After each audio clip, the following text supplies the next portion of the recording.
Harmony is how life was formed and continues to gain complexity. God is music. I needed to make these points before my little David looking self pick up this slingshot and run down on Goliath with his peoples. I think Antoine Lavoisier and Otto Warburg were wrong. A little bit. Clearly, I'm a student of these scientific giants. However, I don't think the nuances of oxygen being a light carrier were fully realized in their early concepts of combustion and redox. A large bit of our writing requires you to really think outside the box, and some of this requires you to forget a box ever existed. For clarity, redox is a term that refers to reduction and oxidation. On a deeper level, it is a core input of binary coding. Redox can only happen in pairs, meaning in order for a substance to be reduced, one must be oxidized. Reduce means that electrons are added to the substance, and oxidize means that electrons have been taken from the substance, being charged or getting charged. Funny how many financial terms actually apply to biochemistry. Just because knowledge is not public does not mean there aren't people that know that your soul is the only thing that has a value. Capitalism is based on biochemistry. Fiscal, government revenue. Government, you. Our discrepancy can be described as the effect of the light and magnetism oxygen carries on biochemistry. If the effect is negligible, then our discrepancy is lightweight, pun intended. On the flip side, if this winds up revolutionizing biochemistry, it's up. At the center of our research is the anabolic mineral phosphorus. Phosphorus produces light in the presence of oxygen, which is literally everywhere in our body. Thus far, biology has only ever acknowledged the electrons attached to oxygen. However, we know that colliding oxygen atoms become magnetic and also absorb light. This could be the main reason that oxygen is the driving force behind complex life. Coherent domains in cellular order may only be the byproduct of the endless oxygenated atoms colliding. Coherent domains are pools of free electrons.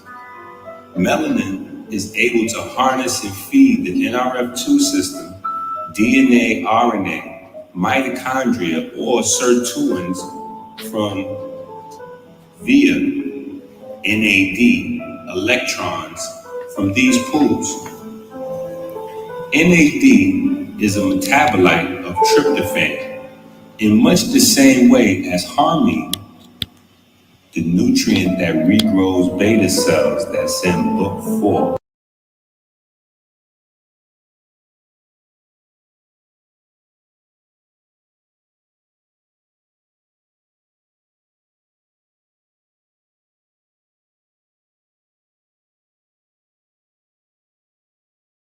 Spiraling and creating little vortices. This creates a coherent domain for free electron pools. That's the empty cycle in a nutshell. Water structuring is also a binary input, as the structured water is basically positive and negative charges, free of all other substances. Muscle must be powered, and structured water's basic function is providing power. This power forms and activates proteins, amongst other things. Mitochondria takes all the rock star level credit, however, melanin and water play a large role. we would even say the largest role in power cells. People forget that water charge separation is what drives the electron transport. The story of water and melanin is the story of electromagnetic tissue. Maximizing the power of electromagnetic tissue is the answer to the worldwide diabetes plague. Mitochondria is always accompanied by melanosomes and melanin. Typically, melanin is only discussed in regards to its antioxidant capacity. Most of the proteins, including mitochondria, present hydrophilic surfaces to the water, which also facilitate the creation of coherent domains. Peace to the family out there. How's everybody doing? How's everybody doing out there in YouTube land? How you doing? Yo, let me ask y'all a question. What if, what if I just was able to reach through the screen? And what if I just pinched your cheek? Yeah, I don't know what is going on with Aubrey. That's the thing she's doing now. She likes to pinch cheeks. That's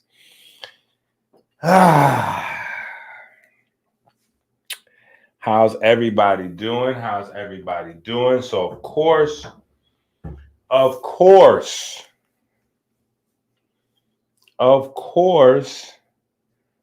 for every action, there's a equal and opposite reaction.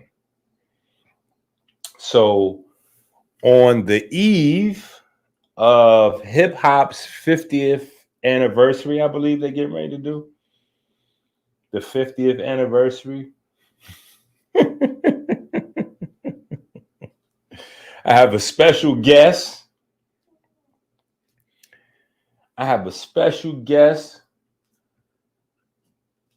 Some may call him Cuban Crisis.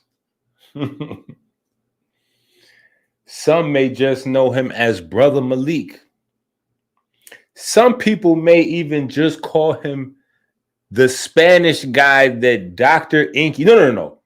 The Spanish guy that Minister Inky was arguing with on 125th Street. Right? So I can't even say back by popular demand because it's the first time we in the building. Peace to the family out there. You got the mic, bro. What you want to say? Peace. Peace to your chat. Before I even say anything, I know some may be shocked and like, what is this guy doing here? Trust me, I know.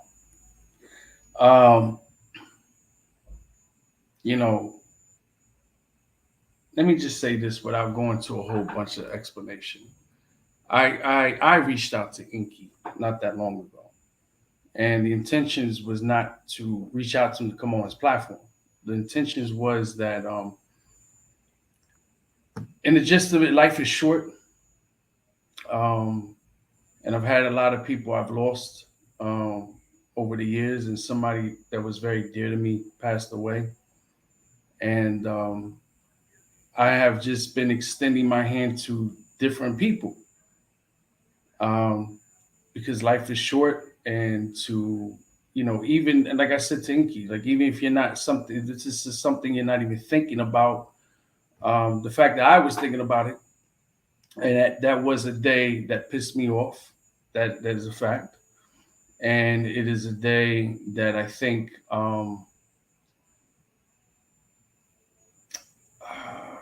gave an impression of me to people that didn't have an understanding of who I am. And I'm yes. Do you use profanity on your platform and stuff like that? Because I don't want to violate any rules. I try to avoid it where all possible. Okay. So I'm an a-hole. That's just a fact. I am an a-hole. I've always been an a-hole. I'm probably gonna die an a-hole. So, um, but I'm not a bad a-hole. Let me just say that. I do have morals and ethics and standards. I'm just not some loose cannon out there that's just an a-hole. But so that was it. And so Inky reached out to me in regards to what we're gonna speak about tonight. I don't know how much talking I'm really gonna do.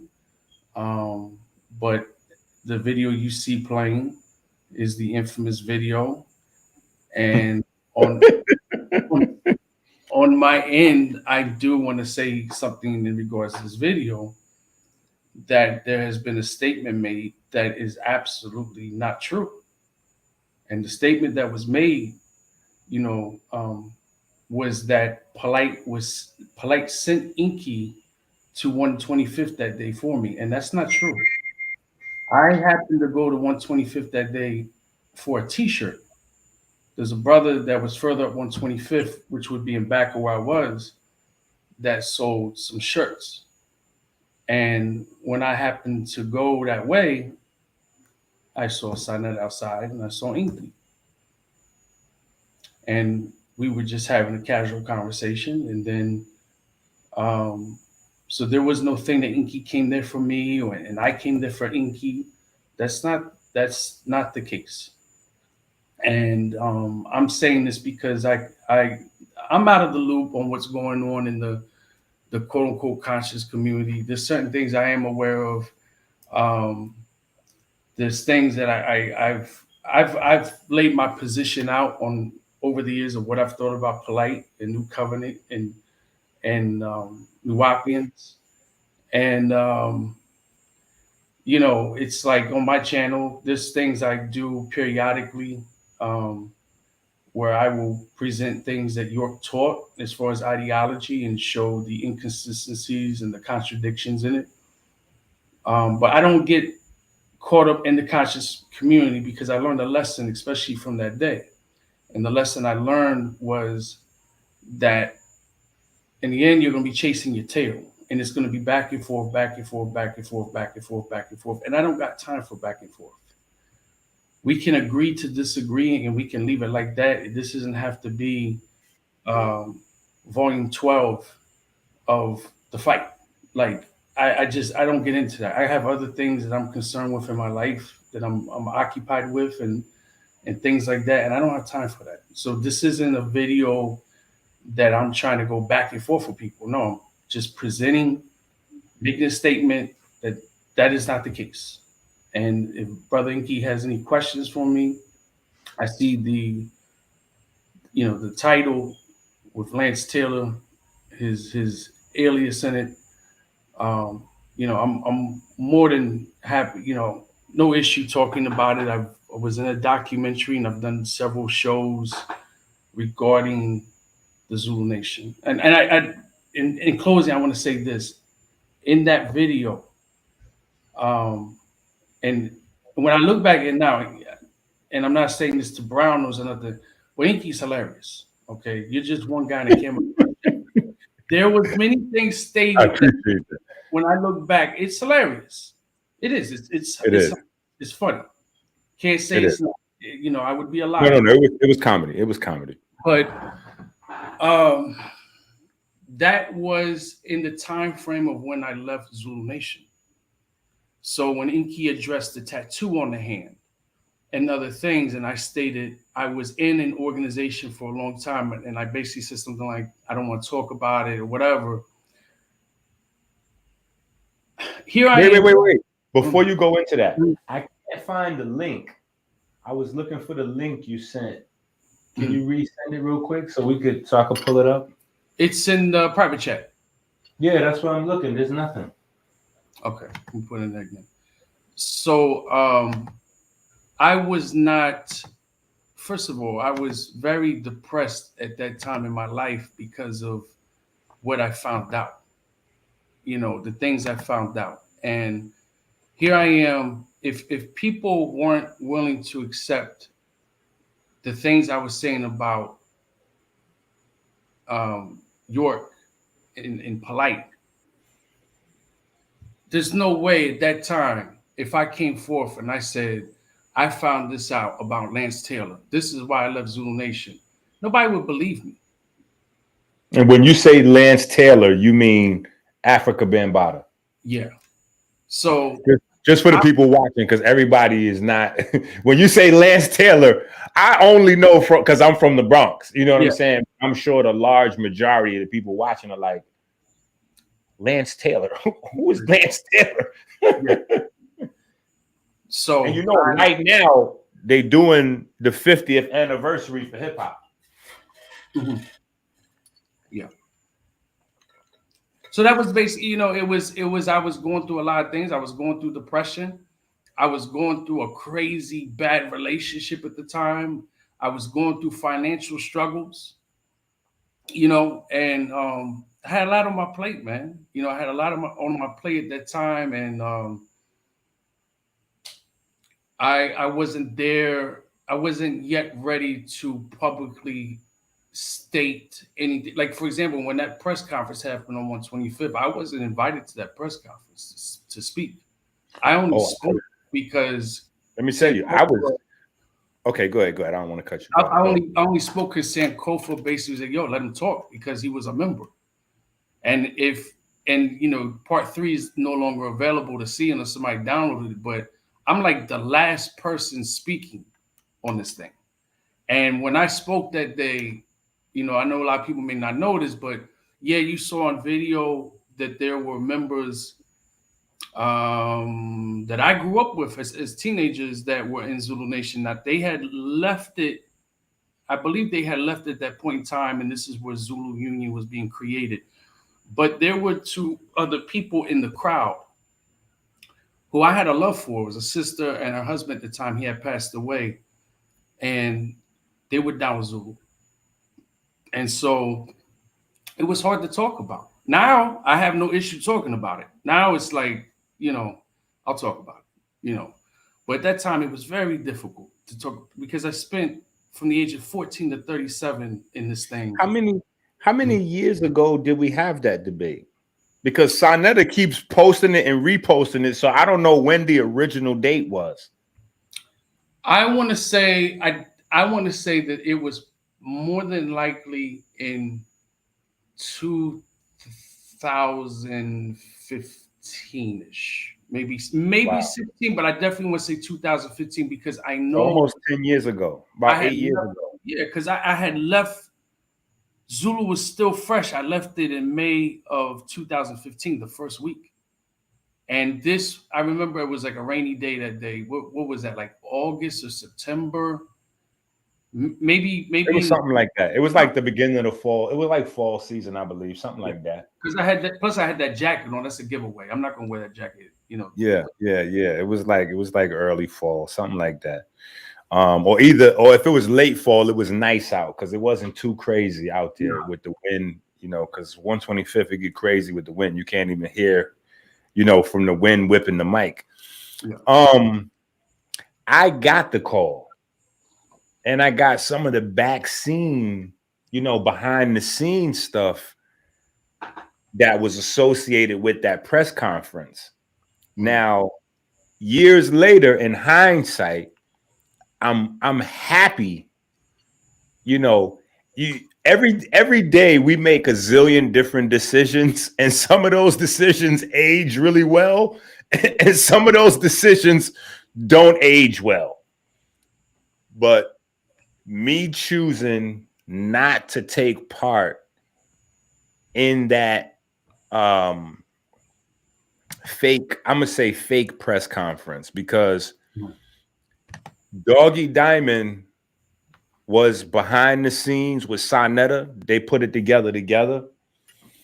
And or I'll say Doggy Diamond may have initiated the connection between Hassan and Saneter at first, and then Saneter and Hassan took it over from there. But I didn't participate because I didn't know Hassan Campbell. Yeah. And here's the thing, and this is the biggest, craziest part of this whole situation, that I know for a fact is going to be the hip hop quotable of this show. Whenever somehow I have a conversation about Saneter's Scammy Davis Jr. lifestyle, there's always, one or two parts in the video that get, like highlight film quality shit, like the fast break dunk. So I think one of those things, if not the one from this whole conversation, is I only had a personal relationship with Bambaataa as knowing Bambaataa as Saneter's partner.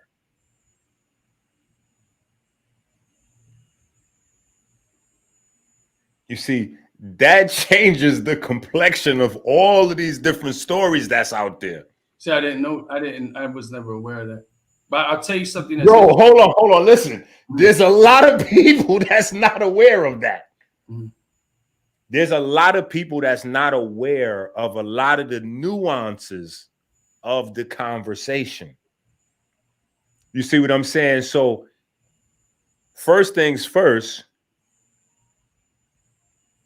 in 2023, almost none of the sentiments that I had 8 or 9 years ago, I still have in regard to Polight and Dr. York. And you the same with Bambaataa, you know what I'm saying? But the thing that I don't think people understand is how two ends could be played against the middle.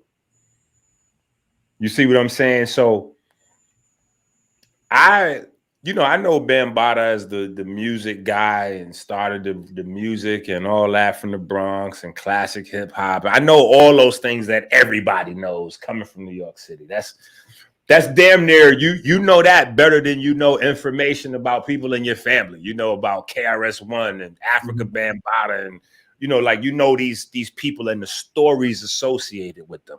Mm-hmm. They know KRS-One was in the shelter, blah blah blah. My best friend's grandma, Miss Johnson, ran that shelter. You know what I'm saying? Like, so we had our finger on the pulse early. But we know Afrika Bambaataa in the conscious community. In the conscious community as being Saneter's partner. And I cannot say this enough. If I had a bomb programmed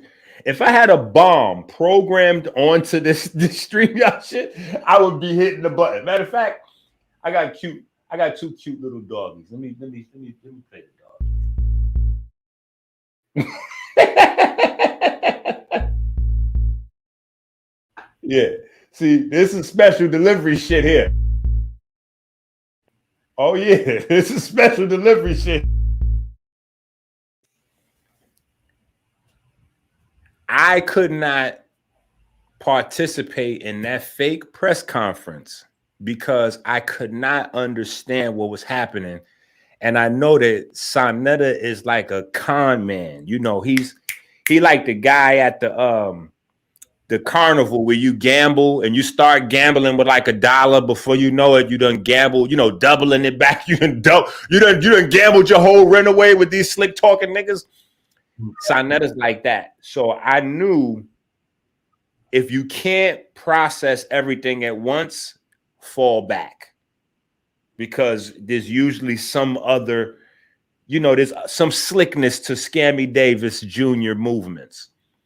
So when he says we're getting with this guy named Hassan Campbell and we're going to do a press conference to expose Afrika Bambaataa, I don't understand what's going on.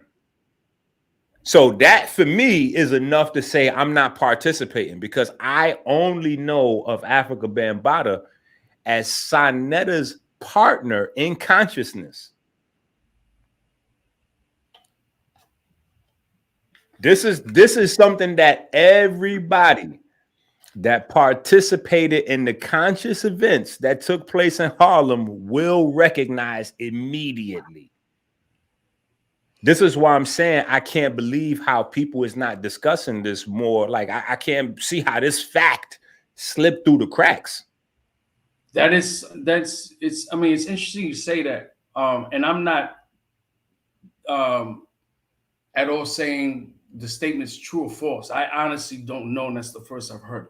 But what I find interesting is this: is that the first time that I was seen on YouTube was when Brother Baba interviewed me outside the Black Theater, and that was when Polight debated Ali Muhammad, which was an atrocious debate on both their parts. And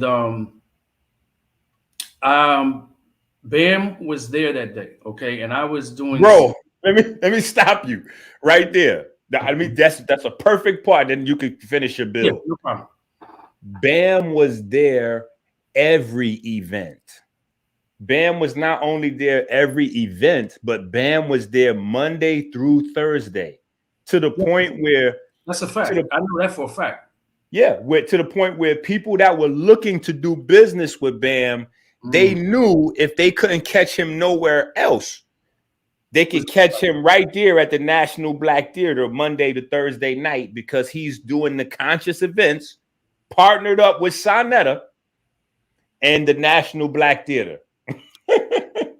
Well, I'm just saying, and again, I'm not saying what you're saying is not true. I'm just saying on my end, what I know is that I do know that when Ali Muhammad had Mondays at the Black Theater, when he had ISIS, when he called it ISIS's group, I know Bam was there. This is before Ali Muhammad changed his name. Wait, this is before he changed his name to Naga Chi Ali, the name he has currently. Yes. Yeah, this is when he was actually, like when he fresh came out the NOI. Facts. Know, and he the reason I know this is because every first and last Wednesday of the month at the National Black Theater was our universal meeting. And there were times, I'm not going to say every universal, but I would say the majority of universals, the Moors would have their meeting in the temple room, which is the largest room. And myself typically would be his bodyguard in the room. You know, nobody was going to do anything, but that was just protocol in Zulu Nation. And so I would be there. Okay, not every single time, but a lot of the times. So I do know that he went there for that. I do know that he went there also for Ali Muhammad's meetings on Mondays. I do know that he would also be there during the week, but that's the part on my end I was never privy to. I never asked about. I just figured that it had to do with the fact that he was the one that, in all honesty, he was the one that was paying for the space when we had our meeting. That's right. So that's right. Hold on, whoa. Malik, we both older gentlemen now. I got to, I got to give you the old bull and the young bull. We gotta walk down this mountain and get them all. We can't pass that right there. You making a powerful statement right now, brother. You knew that he was putting up bread for the National Black Theater, which was, he did that. I don't know if you remember back in the 90s in the Black Theater that the stairs would go straight all the way to the top. Facts. That used to be our room. Once they left Bronx River and came to the Black Theater, that was our room, because I remember on the outside, we would have to, you would have to go through two shakas, get to the middle, there's another two shakas, get to the top, there's another two shakas. And bro, let me tell you something. Hold on. Do you know, see, this is why I be trying to lovingly tell Saneter he got to chill over there. Because every time he make a video about me, because I got real life going on, I can't keep up with Saneter doing. That nigga be over there doing 72-hour Inky marathons. That shit be crazy over there. But every time he do that, something, I find something. So, I got wind of his latest, foolishness that he did. And you know what I stumbled across? I stumbled across a sex education class taught by Brother Polight in Afrika Bambaataa.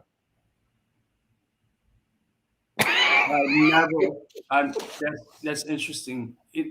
Let me just say this before you. This Yo, is gonna. hold on, wait a minute. Hold on. Woo. Bro, there's a sex ed class taught by Brother Polight in Afrika Bambaataa. I was never Courtesy of Brother Saneter. Yeah, I was never aware. I knew that Polight did a video in Brooklyn at a school with some youth. I knew that. But as far as No. Right in the National Black Theater, Brother yes, I'm Polight. saying I never knew that. Well, look, now think about it. This is before. Well, you probably don't know, but this is before me and Polight was doing any kind of partnering up. This is before that. You know what I'm saying? So, yeah, but that's why I'm saying people don't know that Saneter was partnered with Afrika Bambaataa. So when the call comes through, Saneter calls me up. He like, bro, meet us down on 125th. You're going to get a lot of exposure. You know, you're going to get a lot of views. Your name going to be everywhere because we going in on Afrika Bambaataa. Everybody going to see it, blah, blah, blah. I'm like, what'd he do? Like, what's going on with him? He like, yo, you know, he's a, you know, a child, you know, he's a Chester. That's what we'll do for the show. He's a Chester. And I'm like, nah, I don't know him. You know, I don't know no stories about him being on Chester, bro. I know that he, you know, he's rumored to like the same sex, but I don't know if him being no Chester or taking nothing away from nobody. You know what I'm saying? So, but I could just know I could only know the Bambaataa that he presents at the conscious events. You know what I'm saying? At the conscious events, he's super down to earth. He supports everybody's table. Like, I don't know nothing besides that. That's a fact. That he's very quiet. He's a very quiet. Exactly. Yeah. Very quiet. And he says yes a lot. You know what I'm saying? I never seen him turn anybody down trying to sell him something. In fact, that became like a part of the events. For people that wasn't selling their stuff, they'd be like, yo, you better go try to catch Bambaataa before he leaves and see if you can sell some more of your stuff. Because he supported everybody there. So when Saneter called me up, and my daughters used to sell water at the events. Red Pill and Blue Pill stole their little water business, you know, like two grown-ass men competing with little girls trying to sell water. Ridiculous. Yeah, ridiculous. You know what I'm saying? But so I don't know nothing crazy. All I know is that Brother Nabi, I believe that's his name, right? Brother Nabi, the guy, the manager of the Black Theater, his son, the manager of the Black Theater. That's right. Brother Nabi at the front. That matter of fact, and that's right. His other son is a famous actor. His son, yes, I did know because he played Keisha Campbell dad used to come up to the events and all that. Yeah, break it down. So, but hold on. I might be messing her name up. If I'm messing her name up, I'm sorry. Everybody know who I'm talking about, though. Pam from Martin. Tanisha Arnold. Tanisha Arnold. There you go. I done said Campbell. Because I got Hassan Campbell in my mind. But yes, Brother Arnold, Elder Arnold used to come to all the events and be in the back. Break it down. So people know that what I'm saying is the real deal. Any problems with any events, any of the classes, because Ali Muhammad was there on Mondays. Then at some point, Polight was doing some classes there. Taj Tariq Bey was doing something in there. That was Wednesdays. Yeah, and then at some point, I think him and Mariah had broke their thing up, and they was doing 2 days where Roz was doing something with her books and the numerology, and then Taj Tariq Bey was doing the Title 42 lawsuit shit on Thursday, I think. You know what I'm talking about, though. It was broken down, and so And then Saturdays was like the big debates or whatever the case may be. Now, when those Saturday Saturdays was also, if I'm not mistaken, and I also think Saturdays was the day that Tawfiq was teaching Japanese jiu-jitsu that he called comedic martial arts. He was on the I want to say on the second floor. I think he was on, and I think the theater was on the third floor. Yes. Right? He was. Yeah. Okay. So yeah. Boom. The temple room was on the third, and on the second floor was it was two parts. It was the side where there was the staircase that went down to the first floor, and the other side that you could only get from that way, and it had all those. Used to be doctor rooms in the back. It had like a jacuzzi and all those rooms, and then the other side was the stage. It was like this is where the plays big open space with it. Yeah. So now we got the layout for the joint. So any problems though, I know that Afrika Bambaataa and Saneter would have meetings with Brother Nabi, the three of them, to work out whatever was going on. If there was an event going on and the event ran an extra 2 hours or something, Bambaataa or Saneter had to go down and meet with Brother Nabi and give him a few dollars to stay open a little later or open up a little earlier. So Nabi didn't play. If that went over that time marker, you had to pay the extra money. Facts. And if you wanted to open up the joint early because you got an event booked from 1 to 5, but the vendors is there at 11, he want that bread, you know, like so there's this whole hidden history where Saneter is trying to forget about this whole nother aspect. And so this is where I'm saying to myself, we got to look at this hip hop anniversary celebration, because I think that will put a different spin on this conversation that he keep trying to bring us back to. Mm-hmm.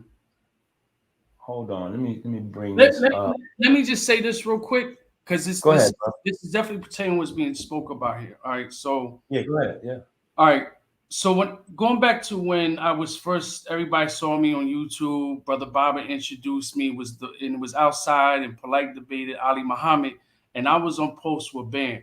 I had asked permission to leave my post because I'm not a fan of debates. It's not just the conscious community, it's any debate. Like, I'm just not into debates. I'd rather see a dissertation or a presentation presented and people just make the decisions up. So Bam was like, yeah, because this is a BS debate anyhow, right? So I go outside and I get filmed. After that, a week or two passes, and then that's when I go on Saneter's platform, and Brother Larry, it was called Realism-ism, and Brother Larry comes in the video at some point, right? Now, I say it to say this. Tawfiq said to me, and mind you, in all the years I've known Tawfiq, it's just been a minimum of peace, no conversation, never really, no type of dialogue between the both of us. And he says to me, he goes, be careful with Snake.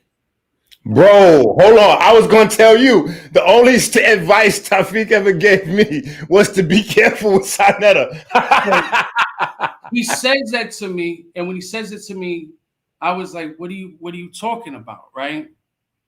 And he goes, you just can't trust him.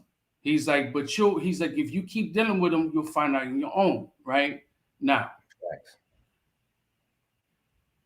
There was an anniversary that rolls around, and Saneter was given permission by Bambaataa and I guess the Supreme World Council, that he could film the anniversary, which he did. Wait. Before you go into that, hold on, guys. I got some clips, so we could watch the clips and then you could break it down, because I think that's going to be a part of the clip. So just hold that for 1 second. Mm-hmm. Let's clear this piece up, and then we'll go to the clip so you can break the clips down. So right there, you got caught, but you just want to defend them so goddamn hard. You ain't got your facts right, nigga. Dummy. because Polight never met Dr. York in person, sucker. See how you lie, nigga? See how you lie? He never was face to face with Dr. York or nothing, nigga. You lying bastard. He ain't never meet him. He never met him. So right there, you got caught. But you just want to defend him so goddamn hard, and you ain't got your facts right, nigga. And when we do that, so right around here is where Saneter says that wait on an establishment to publish what I'm publishing. So yes. What more can I say? So you hear him saying it out of his own mouth. Dr. York taught Polight how to press book. Dr. York ain't teach Polight a goddamn thing, dummy. It might be before that. I know that it's the last scene where you see, I believe you're on stage with Ali Muhammad. Yeah, I think you're gonna have to go back, like just a little forward, right there, somewhere like right there. He makes a statement that's I'm sorry, it's not. Now that we have one of Polight's representatives here, I think it will be fit that we ask you what is the problems you have with New Covenant. And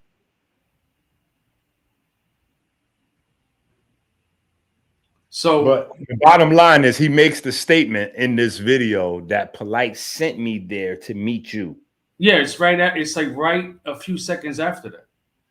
And that is not a true statement. I went to 125th that day. It was a drizzly day. It was gray. And I went there because I wanted to get a t-shirt from a brother. He sold these really nice shirts with Malcolm's face on it and stuff like that. They were like printed and they were nice. You know what I'm saying? They were like $20. And I wanted to go there and get a Malcolm shirt. Now, hold on. Mm-hmm. You know what's funny is that Brother Ben actually started that market. Yo, it's crazy how this shit go full circle. Ben Diesel started that whole Malcolm X shirt vibe, that whole movement on 125th. That's crazy. But just to really put the exclamation point on this. You didn't even know yourself that you was headed to 125th that day. You just happened to go through there to get a shirt. I knew. Look, I even get more detail. The way which I came from the D train because I used to live off the concourse. I used to live on like 197th around Bainbridge, right? So D train is closest to me. I used to live on Gun Hill and Bainbridge, right across the street from Montefiore. Okay, so it wouldn't make sense for me to walk all the way down to Jerome to catch the 4 train, right? So I catch the D. So I caught the D and I got off because the only option is you catch. You talking about 204th Street, right? 205th Street. No, I caught the D. Where was that at? Right, it was in the 190s, maybe even 204. You might be right. Yeah. Last stop. Yeah. So. Otherwise, if you catch the 2, you would get off where ISUPK would be outside. What is that? A CVS? 7th Avenue. Over there by Lenox or 7 Lenox, I think it might be. Yeah. Yeah. Or then the only option is you catch the 4, the 5, the 6, and everything else all the way down 125th with the McDonald's. Lexington. Yeah. Right. Yeah. So I took the D that day, and I got off. Pause. I see the pauses. The D. I get it. Chicken. Ha. So I got off. The letter D train that still doesn't justice.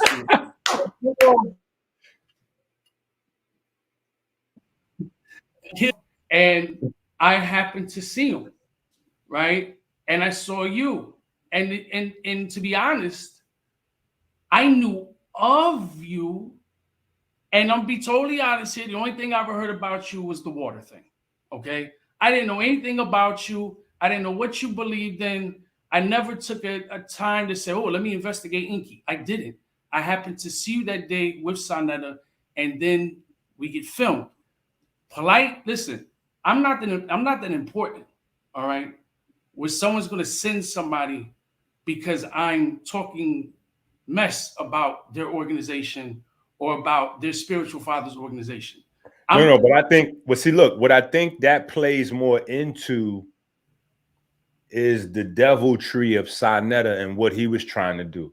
Do you know that right now, literally, Saneter just created ran a scam on his page this past weekend?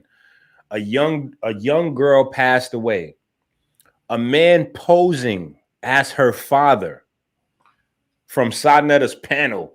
They set up cash apps to collect money, as this guy Morpheus is the girl's father. Come to find out, the girl's father actually winds up on a news broadcast, and everybody is like, "Yo, Sa, what is happening, bro?" And I'm saying to myself, I'm gonna be honest, Saneter is Scammy Davis Jr.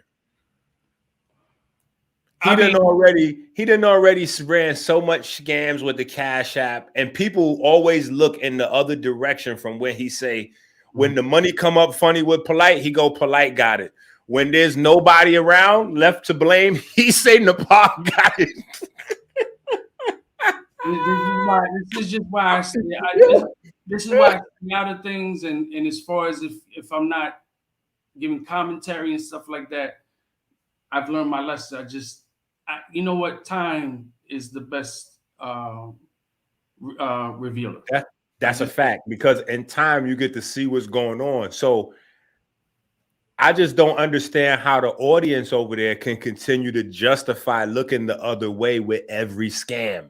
I mean, I will say this in fairness. I'm a stepdad, and I consider them to be my sons, although the biological father is there, and I have a relationship with the biological father, right? So if he says he's the dad, for me, and I guess it's because I'm a stepfather. Let me tell you how my father raised us. My father raised us that if you meet a woman and she have children, those are your children, period. So you don't got to tell me that. Yeah. You know what I'm saying? Yeah. But here's the thing. If that's the case, then you present yourself in that way. There were specific parts of the conversation they had over there, like, you know, the girl passed away. Now we gonna have to take care of her children, blah, blah, blah.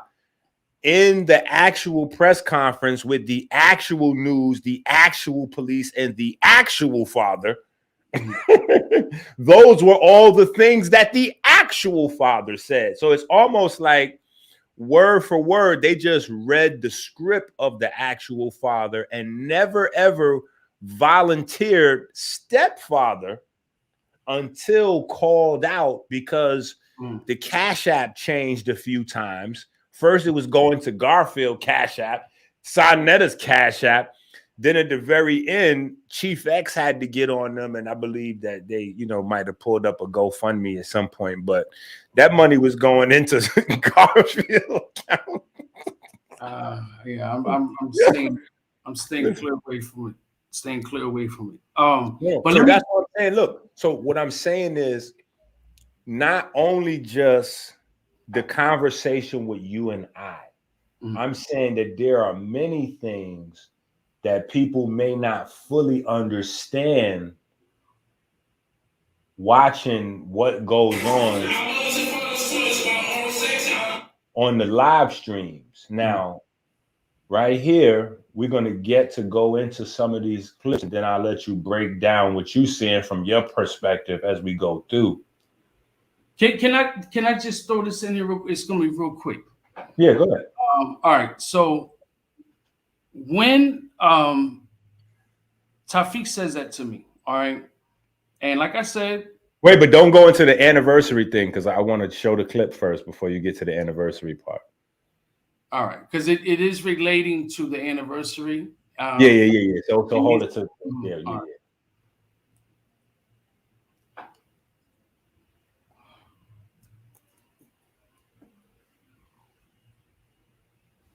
There's another scumbag in the back. That's Zulu Big Jeff. You know what's funny about that guy? Wait, which one? The tall, bald guy in the back. The one that got the shirt on that says Hip Hop for Life? Yeah, that's Zulu Big Jeff. All right. What I find interesting about this dude, nice guy. Never say he's not a nice dude. But I remember back in the day at the skate key in the Bronx, we had an anniversary. And I remember I said to him, I was like, why doesn't Bam ever put his foot down when other chapters be beefing with chapters? I'm talking like serious beef, not no bickering. I'm talking about guns is about to be pulled out type shit. Oh, excuse me, type stuff, right? And he said to me, Bam is a sadist. Those were his words to me. Now, well, look. Okay, so that's somebody from Bambaata's inner circle that knows that Bambaataa or claims that Bambaataa is into worshiping the devil, correct? You said he told you that Bambaataa was a sadist? A sadist. Like, okay. Yeah, he just left it like that. Now, as far as anything else over the years, what was that? 90? But hold on. I just want to stop you for a second right there. We could leave that right there and just breathe in, just inhale the fact that I did not know who that guy in the shirt was. Mm-hmm. I didn't know who that was. Whenever you see him at hip hop, wait, hold on. I didn't know who that was, but here is Saneter with him. So that's the part we're going to note here. That's a guy from Bambaata's inner circle that admitted to you that he knew Bambaataa was into some other shit. And here we have a video with him and Saneter, and it's a cozy vibe. So as Saneter is promoting this whole idea that he don't know what's going on nowhere around, and it's everybody is involved except him. Well, the videotape would tell another story right here.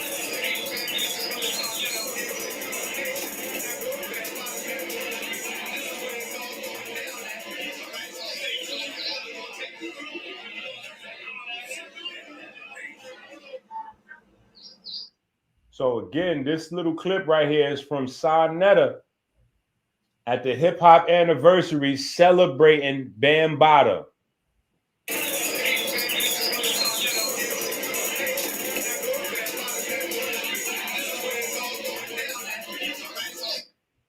They had bad mics then, but if you hear what he's saying, this is Saneter celebrating Bambaataa anniversary with the Zulu Nation. Pay attention.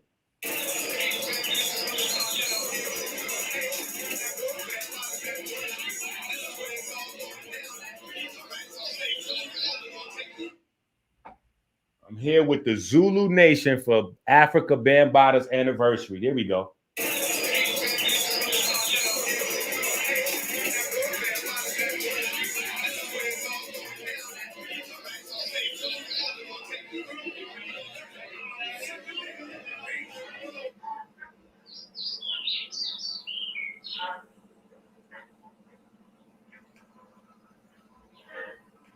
All right, pay attention to the dates on this. You see, this is from 2010.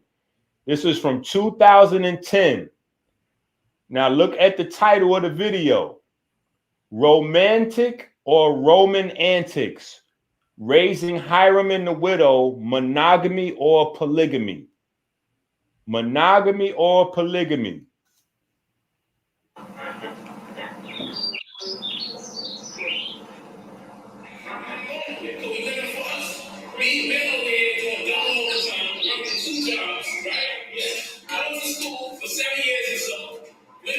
Never seen this.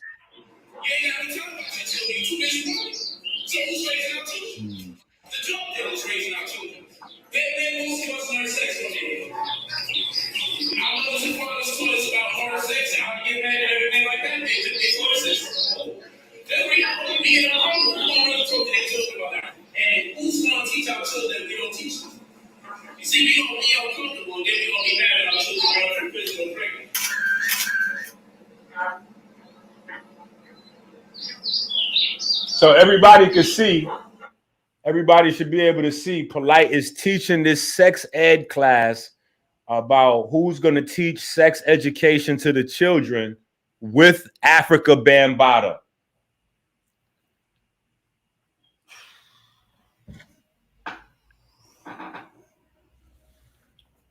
I just want y'all to understand what y'all looking at right here.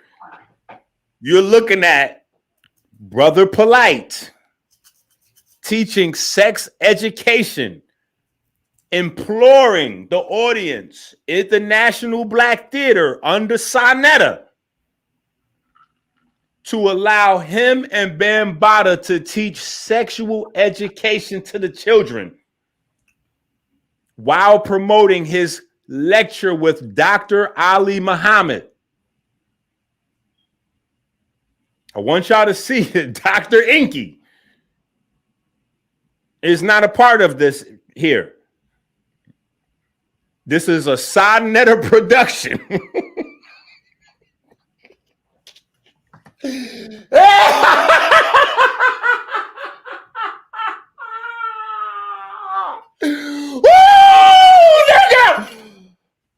Nigga!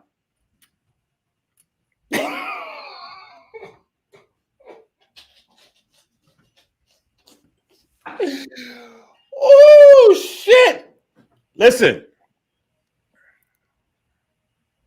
Sir.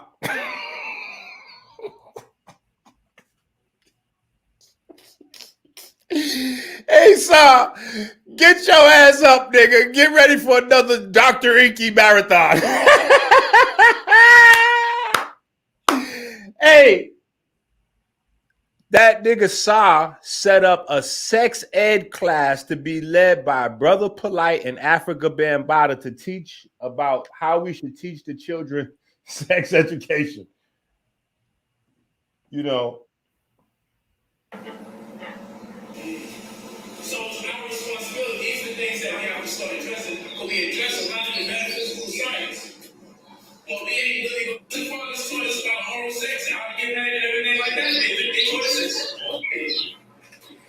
Our mothers and fathers taught us about oral sex and how to get married and everything like that. They taught us this. They don't teach us sex already. Our mothers and fathers taught us about oral sex and how to get married and everything like that. They taught us this.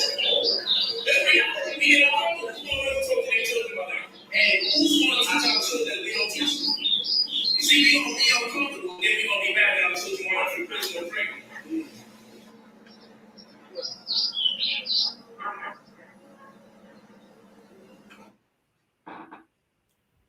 Ooh, shit. Oh my goodness.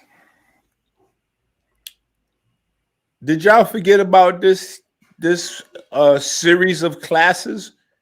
Romantics or Roman Antics? With Brother Polight teaching with, you know, Afrika Bambaataa. Oh, shit. Yeah, Malik. Yeah, Malik. So hold on, Malik. See, now this is what I'm saying. So now this nigga Sa, check this out. This nigga Sa is going to keep replaying this video, right? And he's going to be prefacing the video, setting the narrative like, you know, Malik was out there, Brother Malik was out there supporting Afrika Bambaataa after, you know, allegations were made against him. And look at Dr. Inky, no, look at Minister Inky out there defending Brother Polight and Dr. York after allegations was brought up against them.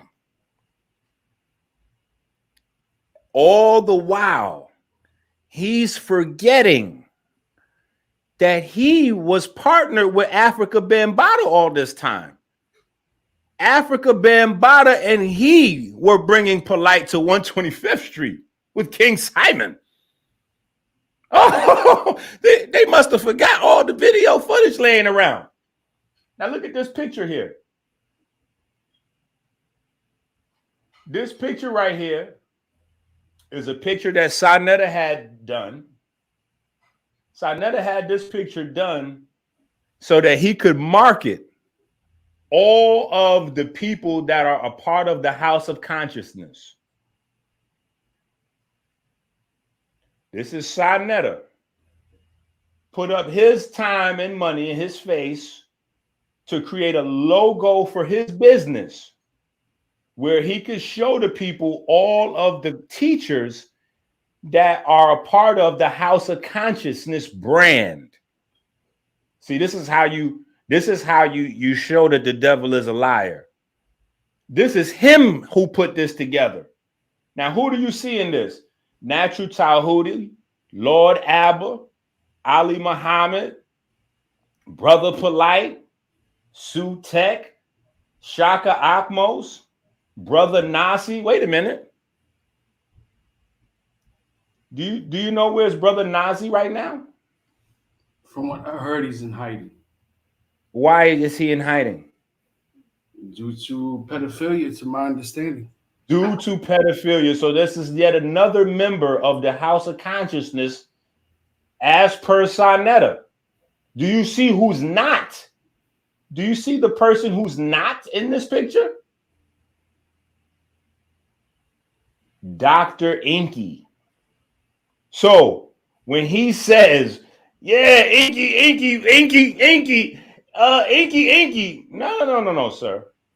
Are you going to flash these pictures as you're telling everybody those Inky stories? Because this is what you put together. You put this picture together here of the House of Consciousness members, and you got Polight in there. You got Natural Tahuti in there. Wait, you got Brother Larry in there? You got Nazi up in there? You got Shaka Akmos in there? Man, you got about 3 or 4 alleged you got some real what they call them people that study wine. You know, the people that study wine, what are they called? The ones that deal with the grape. You know what I'm saying? He got some grapers up in. You talking about like a wine connoisseur? Yeah, I was talking about the guy. You know what I'm saying? Yeah.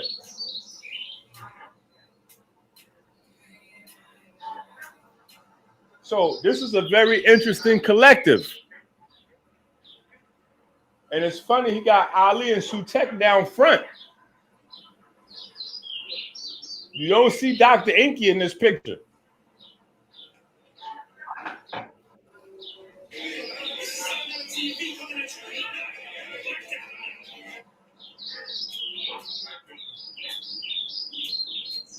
Pay attention to what that say. Look at the bottom of this. Y'all can still go find this video up on House of Consciousness page. Afrika Bambaataa 40th anniversary. Ice-T, Ice Cube, Saneter TV. You see what that say right there? You see what that say right there?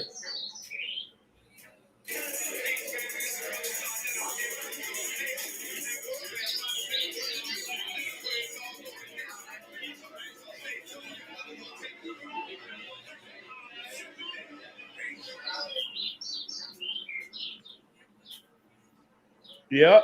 So now we're looking at a VIP backstage. You see Brother Reggie is there, right? You see Brother Reggie is there. You see everybody at this celebration with Afrika Bambaataa except Dr. Inky.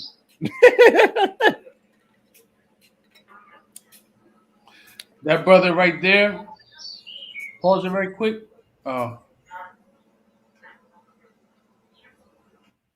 Sabir Bey? No, please don't let me start on Sabir. Hold on, I'll get to Sabir Bey. The brother right here, he was Italian Boricua brother. He had passed away. This brother Esco, he passed away a few months ago in Philadelphia. That was a really good brother, man. But wow. Sabir Bey. I did a video on him. I finally got the footage. There was a show that Joel Benjamin had, and I called in. This clown claims that there was an FBI informant or agent in Zulu Nation that gave him the evidence to prove that Lance Taylor was set up by the government, accused of being a pedophile because he taught that we were Moors. Okay, hold on. Let me just say this. You do know that people accuse Sabir at some point of being romantically involved with Afrika Bambaataa, correct? No, but I'm all ears. Okay, so no, so there's the bias. You know, there are people that, you know, people say that, you know, so yeah. Yeah, he that. was. He. No, not too much airspace. Yeah, I'm not a fan of the guy.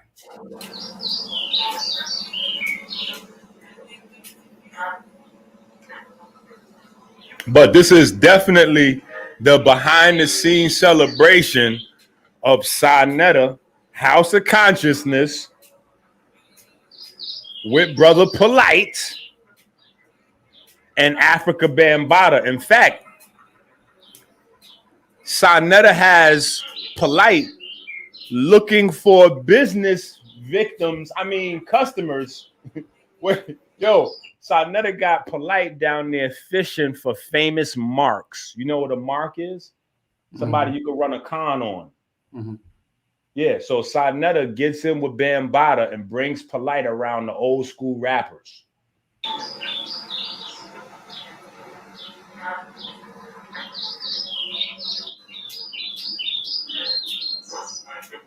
Rest in greatness, Azariah.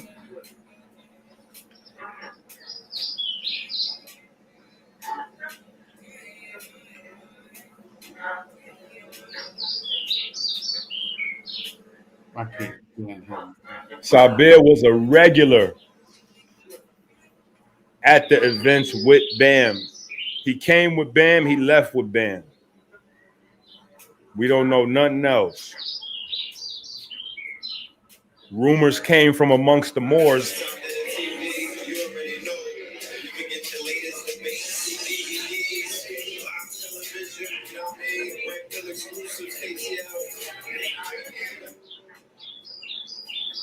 Red Pill exclusives with Saneter and Bambaataa and Brother Polight.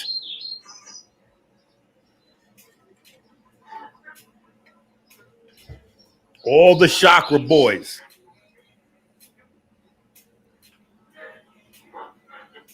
Grandmaster Kaz.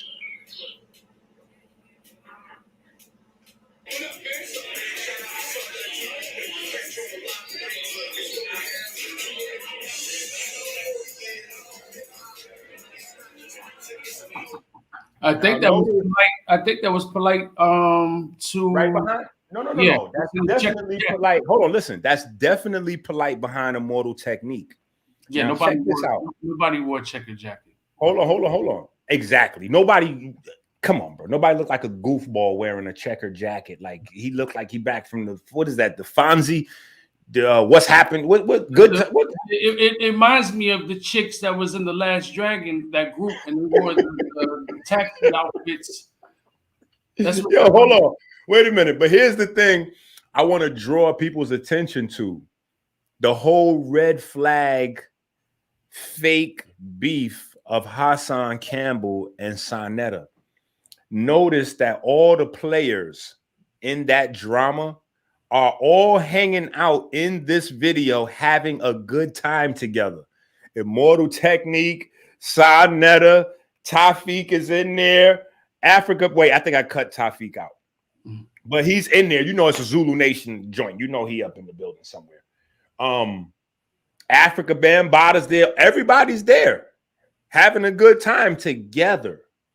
All together, having a great time together. Polight is in there. Listen, Polight is in there finding new marks. Business clientele to service. We're going to have a testimony right after this. But I just want people to notice this cast of individuals that's in this video.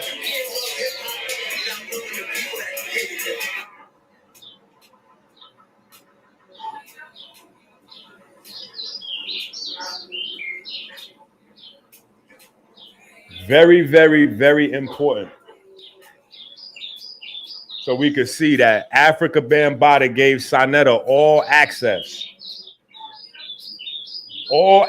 to get interviews with all of the old school celebrities.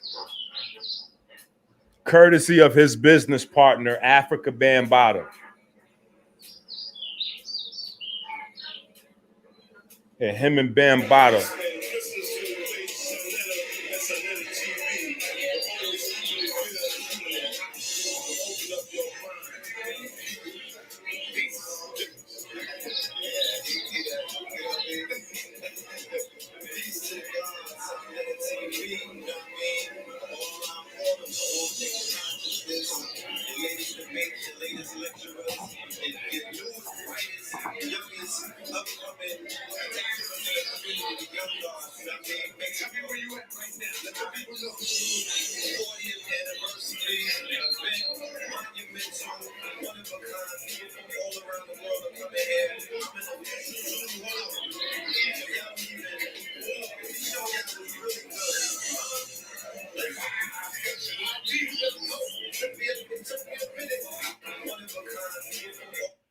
Okay, so hold on.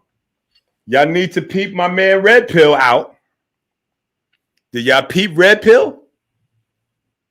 Pulls out his ID that he got for Zulu Nation after Bambaataa initiated him.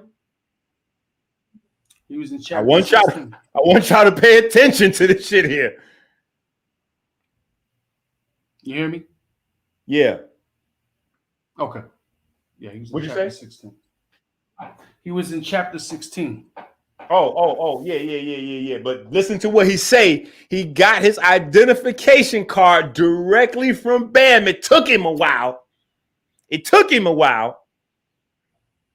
But Red Pill is, a card holding. I got this from Bambaataa. Me and Bambaataa and Saneter, me, Son, Bambaataa, I got my ID card. Hold on, Son. Let me show you my ID card. Son, I'm down all the way with Bam, Yeah, I got I still got mine from the other day. I still got mine.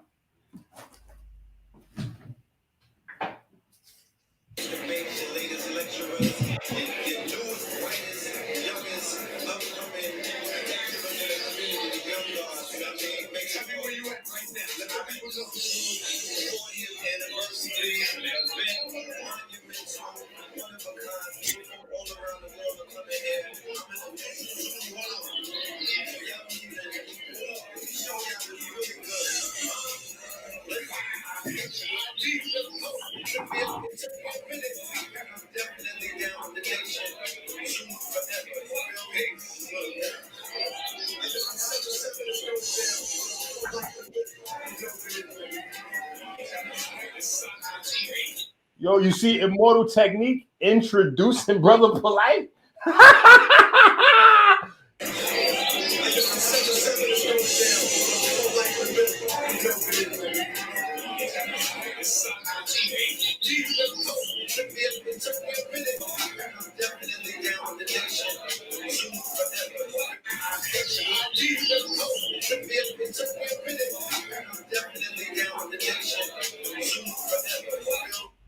Red Pill says Zulu forever. And then Immortal Technique introduces Brother Polight.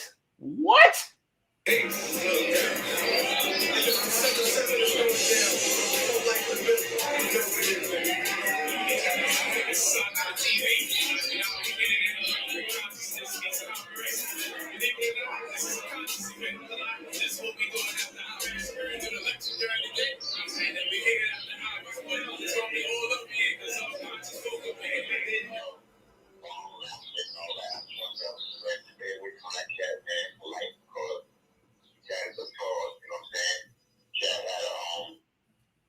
So now, Saneter allows Polight, because of his relationship with his business partner, Afrika Bambaataa, he allows Polight to mingle with all of the old school celebrities.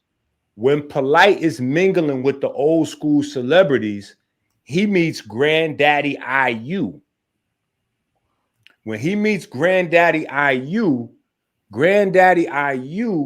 believes this pro-black, the whole, Saneter TV. He believes that. Get with Scammy Davis Jr. And Polight sells the nigga a house, the same type of house he sold Dr. Inky. Or do people say he gave it to me? No, I was buying a house from this nigga, and the house dematerialized. There was never a house. Just like Granddaddy IU, and Granddaddy IU knows a bunch of other people that Polight sold these mysterious disappearing houses to. Okay, the same mysterious disappearing houses that Brother Rich, Ben X, and some others were selling down in, I believe, North Carolina just a few months ago. Oh, shit. So this is Granddaddy IU. So this is how you get to see the whole progression of events. So you see Bambaataa brings his business partner Saneter into the VIP of his hip-hop anniversary celebration to videotape shit. Polight is there mingling. Polight mingles with Granddaddy IU, and then from mingling with Granddaddy IU, the next thing we get is this video here.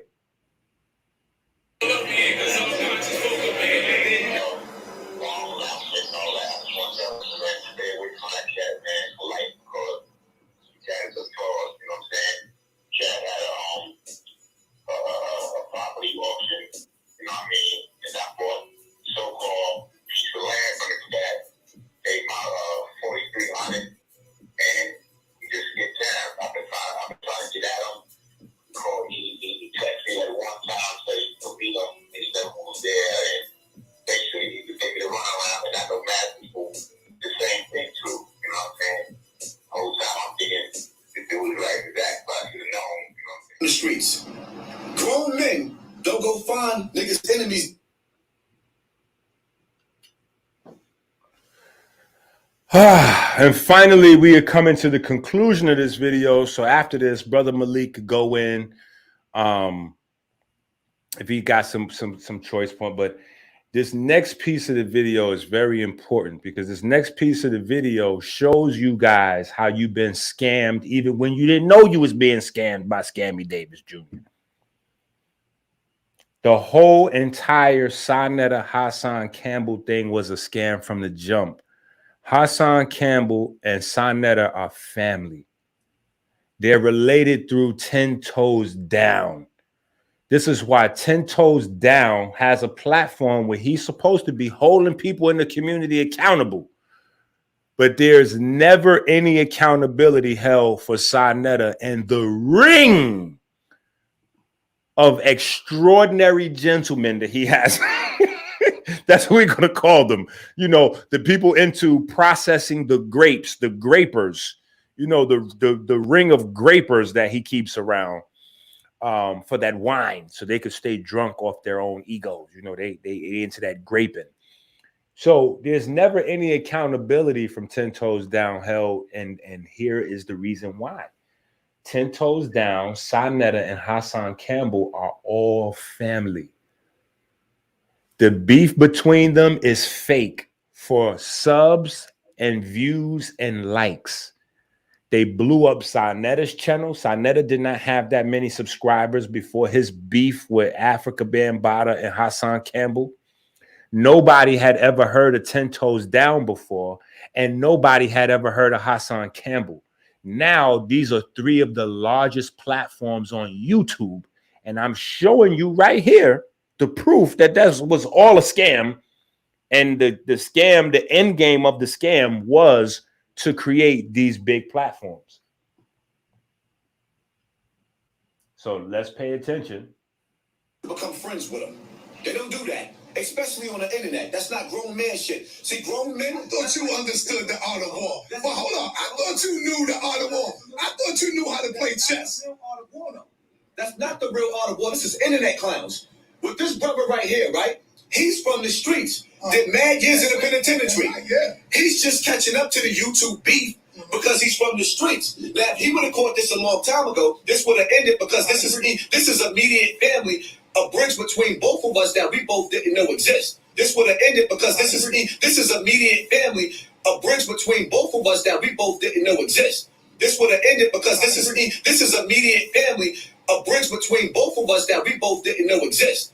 This would have ended because this is immediate family, a bridge between both of us that we both didn't know exist. This would have ended because this is immediate family, a bridge between both of us that we both didn't know exist. See, a lot of motherfuckers will think that, oh, this is staged. This was fake. That's what I was saying earlier. That's what I was saying earlier. This is fake. The reason why I'm standing here is because that man that's holding the camera right now, a real street dude that wasn't watching none of this shit, when he picked up the phone, I decided, hey, you know what? This is a backup This is a sign right here for it to from stop. what I did Now from here, I'm not. last week with Minister Stinky Inky. I wouldn't be even thinking about this shit if he wouldn't have brought my name up and tried to drag me into this. And so now I got to show him, and I got to show the people that what I said was real. What I said was this real. Is a backup from what I did last week with Minister Stinky Inky. I wouldn't be even thinking about this shit if he wouldn't have brought my name up and tried to drag me into this. And so now I got to show him. This is it. We get to change the world right now. Right in this moment. We get to change. Grown men don't go find niggas' enemies to become friends with them. They don't do that. Especially on the internet. That's not grown man shit. See, grown men. I thought you understood the art of war. But hold on, I thought you knew the art of war. I thought you knew how to play chess. That's not the real art of war. This is internet clowns. With this brother right here, right? He's from the streets. Did mad years in the penitentiary. He's just catching up to the YouTube beef because he's from the streets. Now, if he would have caught this a long time ago, this would have ended because this is immediate family, a bridge between both of us that we both didn't know exist. This would have ended because this is immediate family, a bridge between both of us that we both didn't know exist. This would have ended because this is immediate family, a bridge between both of us that we both didn't know exist. This would have ended because this is immediate family, a bridge between both of us that we both didn't know exist. This would have ended because this is immediate family, a bridge between both of us that we both didn't know exist. See, a lot of motherfuckers will think that, oh, this is staged. This was fake. That's what I was saying earlier. That's what I was saying earlier. This is fake. The reason why I'm standing here is because that man that's holding the camera right now, a real street dude that wasn't watching none of this shit, when he picked up the phone, I decided, hey, you know what? They cut some shit out right here. This is a sign right here for it to stop. Now, from here, I'm not going back and forth because I don't have the energy for that. And I really don't. First and foremost, niggas got to understand something. The type of dude, the type of man that I am, you put my grandmother up, and if his sister-in-law, my grandmother up on the internet. And yes, you did. You said that was my mother. That was my grandmother. That was my grandmother you put on the internet. And if his sister-in-law and my family, the rest of them, the ones that did see, them niggas ain't trying. There's people that's not going for that the same way your family feel like. He like, hold up, that's my family you shitting on. So I'm like, okay. But let me ask you a real serious question. When are you, Hassan, gonna accept responsibility? Like, how long niggas gonna let that nigga run? Bam been hiding from me. Bam ain't stepping to the forefront. When you gonna do something to Bam? So I'm supposed to go chase him in Brazil and Europe and all over the world? I'm supposed to chase him, right? Like, come on, stop with the games, man. There's a whole army in the Zulu Nation. They know where to find me at. It is what it is, man. This was a serious situation. This whole situation was based off of a child molester that done ran through thousands of little kids. Now, that's a serious situation. No, the whole shit. You know what? It is a sin. It ain't nothing to joke. What split us up, though? Hassan knows what. Hassan is not keeping it real. What split us up is when he said I tried to set him up to get him killed. That's the whole shit that really made us split. That was the split right there. Tafiq worked on 125th Street. So when you say, what is he doing here? He worked there. You see what I'm saying? But Hassan ain't trying to tell you all of that. He works there, bro. No, he does work down there. Oh, there you go. Come on. He does that. Come on. When all this first started. That was about, what, 5 years ago? 6? When all this first started. Yeah. How long ago was that? That before or after we went to Atlantic City? Oh shit, y'all went to Atlantic City? Yeah, I ain't never seen no pictures. This would have ended because this is immediate family, a bridge between both of us that we both didn't know exist. This would have ended because this is immediate family, a bridge between both. How many of us know Hassan Campbell and 10 Toes Down be at Atlantic City together? What is happening? Both of us that we both didn't know exist. This would have ended because this is immediate family, a bridge between both of us that we both didn't know exist. The community will tell you. Yeah, the community will tell you. I feel you. So the reality of it is for y'all to even play, like the games that you play, you know Bambaataa is a doggone pedophile. You know that. Everybody in the Bronx that told you a story about Bambaataa. Well, you went to I know, but oh yeah, you was with me. Listen to 10 Toes Down blow Saneter up. Hassan Campbell just said that Saneter knew what Bambaataa was into, and 10 Toes Down cuts him off to say, oh yeah. And after that, we went downtown to videotape him. Saneter like, oh yeah, you was with me that time, right? Yeah. How many times you been down to Bambaataa hotel room downtown to videotape him? Where are those videotapes, Sa, of you downtown in the hotel with Afrika Bambaataa? Everybody in the Bronx that told you a story about Bambaataa. Well, you went to I know, but oh yeah, you was with me downtown. But listen, when you at war and you banging, brother. There's no rules to that shit, and that's what I'm trying to tell you. You're not accepting responsibility. I'm here to accept my responsibility. The difference between me and you, Si, when it comes to war, no matter what, a pedophile was always my number one enemy because you murder everything innocent about a fucking child. The community will tell you. Yeah, the community will tell you. I feel you. So the reality of it is for y'all to even play, like the games that you play, you know Bambaataa is a doggone pedophile. You know that. Everybody in the Bronx that told you a story about Bambaataa. Well, you went to I know, but oh yeah, you was with me downtown. But listen, when you at war and you banging, brother. There's no rules to that shit, and that's what I'm trying to tell you. You're not accepting responsibility. I'm here to accept my responsibility. The difference between me and you, Si, when it comes to war, no matter what, a pedophile was always my number one enemy.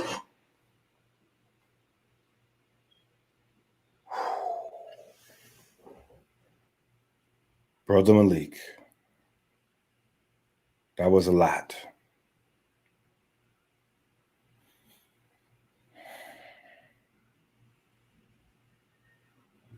That was a lot.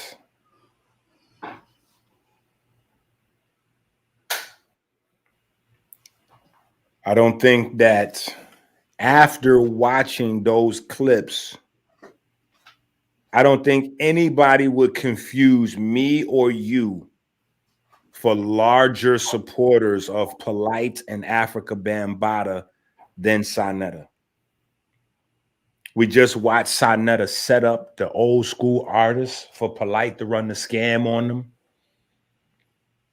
We just watched Bambaataa and Polight teach a sex class together, bro. I mean, I don't know, like, yeah.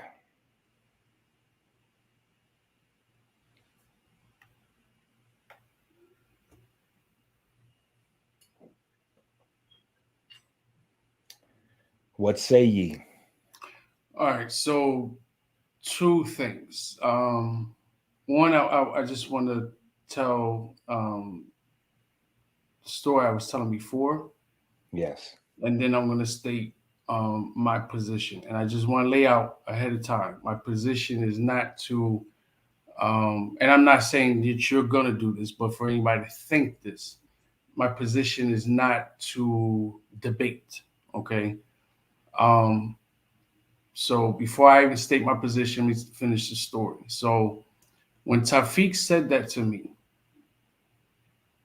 And then the 40th anniversary rolls it down, which was like probably the best Zulu anniversary since like the late 90s. Okay. It really was, in all honesty, a really good anniversary.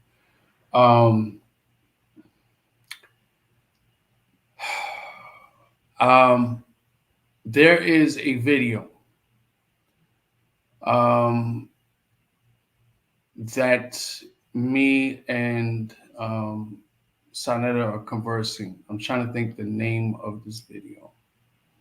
And this was when Dr. Wesley Muhammad was around. This was when ISUPK was becoming very popular on social media, right? And this was the time when everybody was like, oh, somebody debate General Yohana. On that video, we had the discussion who we would side with if there was a debate between both, in which I will say, in my current state of thinking, I really could care less. There's a lot of things I disagree with Dr. Wesley Muhammad on. And I stated I think that Dr. Wesley would win the debate against General Yohana. Somehow Zulu Nation got brought up briefly, and Saneter says on camera that he wants to be a member of Zulu Nation. Now, what I did was I went back to Yo, this is epic. Hold on. This is before the 40th anniversary, correct? No, it was after.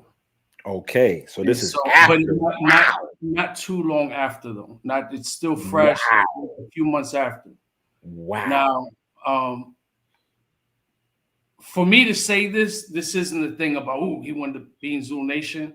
It's getting to what was stated to me from which I got reprimanded from a member of Supreme World Council, and I got reprimanded from World Council.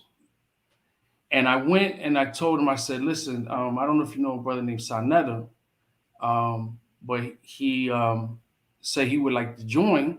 And I think it would be a good thing if he came and filmed a universal meeting for people to see how Zulu Nation functions, right?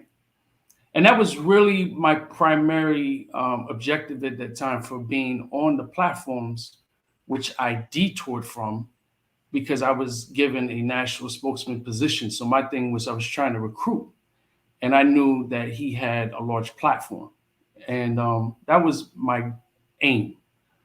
But like I said, it derailed and started into Dr. York and this and that, and I didn't do what I should have done. So I was told by Ahmed Henderson, who was the second founder of Zulu Nation. I was told by Pepsi, who was the president of the World Council, and I was told by Brother Muhammad, who is on the Supreme World Council, who is, in case those that don't know, he's the bodyguard for Tribe Called Quest. I'm on the world tour with Muhammad and my man. That's who that song is talking about, Muhammad. And so they said to me, we don't want him to come and film here. We don't like him. And I said, why? And they say, because in that video that he filmed, there was people in the comments calling Bambaataa a homosexual. So I said to them, I said, now at this point in time, I still don't know Lance Taylor is a homosexual nor a pedophile. I did hear rumors when I was a teenager that he was gay, but many of us did not believe it. We thought that that was straight some hating and people jealous of him and just trying to smear his name, right? So I'm like, I said to them, I said, so what? I was like, I've done a video or two on there, and no majority of people in the comments don't like me. They call me spick, cracker spick, disagreeable being, reptilian, what's this cracker spick talking about the affairs of Black people, like all that type of stuff, right? So I said those weren't deleted, and I wouldn't expect him to delete them. It's his channel. It's, he can leave the comments up. It just is what it is. And they did not like that. And they told me they do not like him. Now, I told him about 3 or 4 times. On 125th, I tried telling him. I don't know if he remembers. I really don't think he was paying too much mind to me, to be honest. But I told him that. I said, they don't like you, you know, and let me just say that they are the type of people they'll probably smile in your face, you know, behind your back talking. Let me ask you this. Yeah. That your left hand, what is that?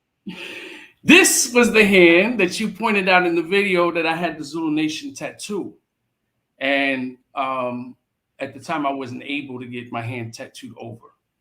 And I wanted it tattooed over. And when you get green ink, green is the hardest color to cover up, and it was green in it. So I basically had to get something all black. So I got the Punisher face on my hand, which was a very painful tattoo, by the way, because it's in between the fingers, on the knuckles, the tendons. And that's what I put over it.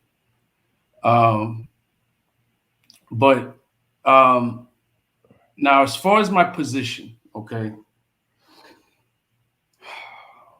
in that video from 2010 where you're seeing, I hope that you already was wanting to get that tattoo before we had that conversation. I was wanting to, and I was contemplating what to get.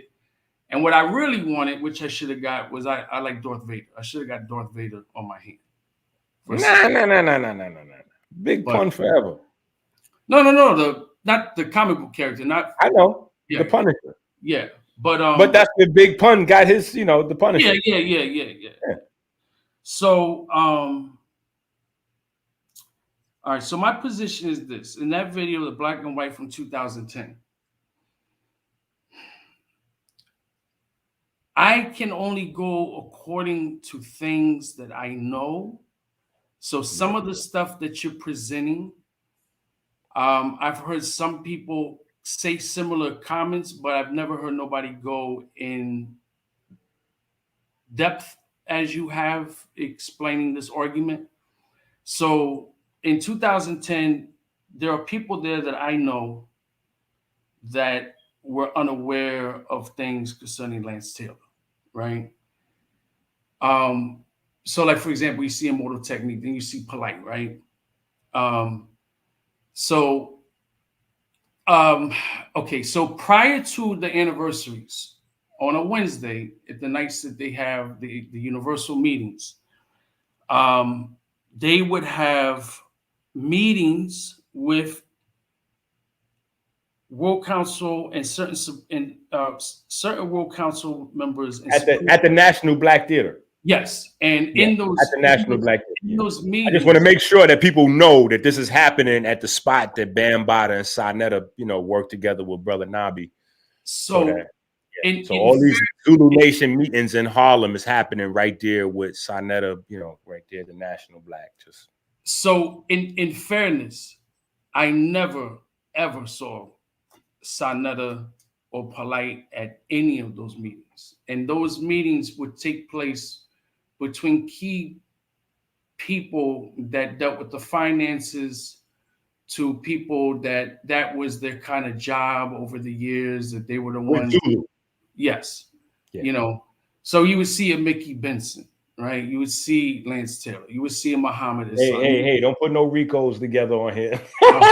You would see people that, having their meetings of who's coming, and, and I wasn't, the members, regardless of their status, they weren't hanging out in the meetings. So we were walking by, we would come through, and, we would be there talking on the other side where they were. But we all knew. I remember Ali Muhammad. Listen, me and Ali Muhammad, we did a conscious tour. The tour changed consciousness. Mm-hmm. You know what I'm saying? Like, period. You know what I'm saying? Because before that tour, it was Delbert, Bobby Hemmett, and Phil Valentine. Before me and Ali went on tour, and we kind of put the shows together ourselves. Like, we were grabbing cities. You know what I'm saying? So I put Philly together, Delaware together. Nobles. Black and Nobel, yeah. Mm-hmm. Delaware was with the Drop Squad Kitchen. He put together an event in Chicago. Now, I didn't know all the details until we got to the event. This Ali now. Mm-hmm. Ali he put together an event for us in Chicago. I don't know all the details because, you know, I'm just wherever. Have food, will teach type. You know what I'm saying? Wherever. So this is where we meet Brother Diallo Morgan too. Shout out to him. In Chicago doing these lectures. Now, the very first day we do our lectures, it's literally dope fiends inside the event nodding off, and then people coming in there to service niggas inside the audience. So after the event, then me and Ali get into beef. We start beefing because he trying to do some old goofball shit with his product and this whole shit. Anyway, when we get back to the hotel room, though, I'm like, bro, how did you? Who put this? Like, what's going on here? We got to teach here because we was there for 3 days teaching, Friday, Saturday, and Sunday. I'm like, bro, we got 2 more days here. What kind of shit we got going on? We in the middle of the projects, niggas in there, you know, like what is this? He was like, oh, I set this up with Bam. So, you know, Bam and Saneter made this connection for me. So, you know, I didn't think nothing of it. You know what I'm saying? But that was through Bam, Saneter, and Ali Muhammad. You know what I'm saying? When you see Polight teaching the sex class, he's teaching that sex class doing a promo for him and Ali Muhammad because Saneter was promoting Polight and Ali Muhammad as the young conscious pimps, you know, who can do polygyny or polygamy. You know, Ali coming in with polygamy, Polight coming in with polygyny. You know, who did it best and who, you know, who wives look the best and who's got the best, you know, that kind of vibe with Ali and Polight. So, you know, it's just interesting. Hindsight always 20/20. Sometimes it's 40/40, 100/100. Damn it. You know what I'm saying? Like hindsight gives you all this. You know what I'm saying? And, you know, no shots to Ali. It just is what it is. You know what I'm saying? He's the other person in the event with Polight. You know what I'm saying? That's being set up and marketed by Saneter and Bambaataa at the time. So, like I said, it's just a matter of like people thinking one thing because he's creating a narrative. Like he's showing our video, pausing it, and then creating a narrative, as opposed to telling people the truth of what went on and what's still going on. Him and Bambaataa was business partners. Him and Hassan Campbell is family along with 10 Toes Down, and they made up all this fake beef that they still running. Anytime they need content, they will all three, well, not all three, but either Saneter and Hassan Campbell or 10 Toes Down and Hassan Campbell will start beefing again on internet and then meet up and go out to dinner and all kind of shit later. Like it's all just WWF. I mean, okay, so in regards to the position I take, right? So getting to that, right? I can only go by what I know, right? And it's like I'm But you know that Bam was dropping bread for the National Black Theater. Yeah, absolutely. For years. And he was there every day. You know, if he was in America, he was there. You know what I'm saying? Like, so yeah, I know that he would frequent there and do business. But as far as the intricacy, that business was with Shah. They were facilitating consciousness for Harlem and for the Bronx. That's what I was told, along with all the other people that were vendors there, as well as people going to see the lectures, take part in the lectures, etc. Bambaataa was there because, you know, his face, his name, and obviously he putting some bread up. So that way we can get the National Black and do our quote unquote conscious thing up in there. As far as with Hassan Campbell. Now hold on. The crazy thing is the convenient thing. Now here's the convenience thing. The convenience thing is Brother Nabi, Saneter, and Afrika Bambaataa had a falling out about that I the know money. about, and that was about Okay, the homosexual. about It was a wait. You said Saneter and Nabi, right? yes, I know that it had something to do with Nabi, or it had something to do with Sa, Irritated Genie, and Simon, and it has something to do with. wait, come back over a little bit. They can't see you. There you go. It had to do with an event that had to do with homosexuality, and they were Nabi was in objection to it because the lady who runs the Black Theater, because he's just like the manager, but I believe she is a lesbian. So there was issue with that event, and I think they protested outside or something like that. Right. So the National Black Theater was pro LGBTQ at the time. Oh yeah, I would go there on Wednesdays and see things, people going in there. No. The whole right. Yeah. And I'm just saying, so you got this organization that's pro LGBTQ in partnership with Saneter Afrika Bambaataa until Saneter brings Irritated Genie into the picture, which is the other reason why I didn't go down to the protest, because I had seen the CNN story where they exposed Irritated Genie for being a Homeland Security agent. Mm-hmm. Did you know about that? Yeah, then he worked with ICE. He dealt with correct. Mm-hmm. Absolutely. So again, for me, in my eyes, I don't see things like everybody else do, and I'm not like, go along to get along type of vibe. You know what I'm saying? You got the National Black Theater where everybody is vending, running their businesses, teaching they Black pro, whatever that is they want to teach. You got an opportunity to go and do your thing there. Mm-hmm. All of a sudden, you bring in this guy that's working for Homeland Security to come in and disrupt everything that the brothers is building right there on 125th.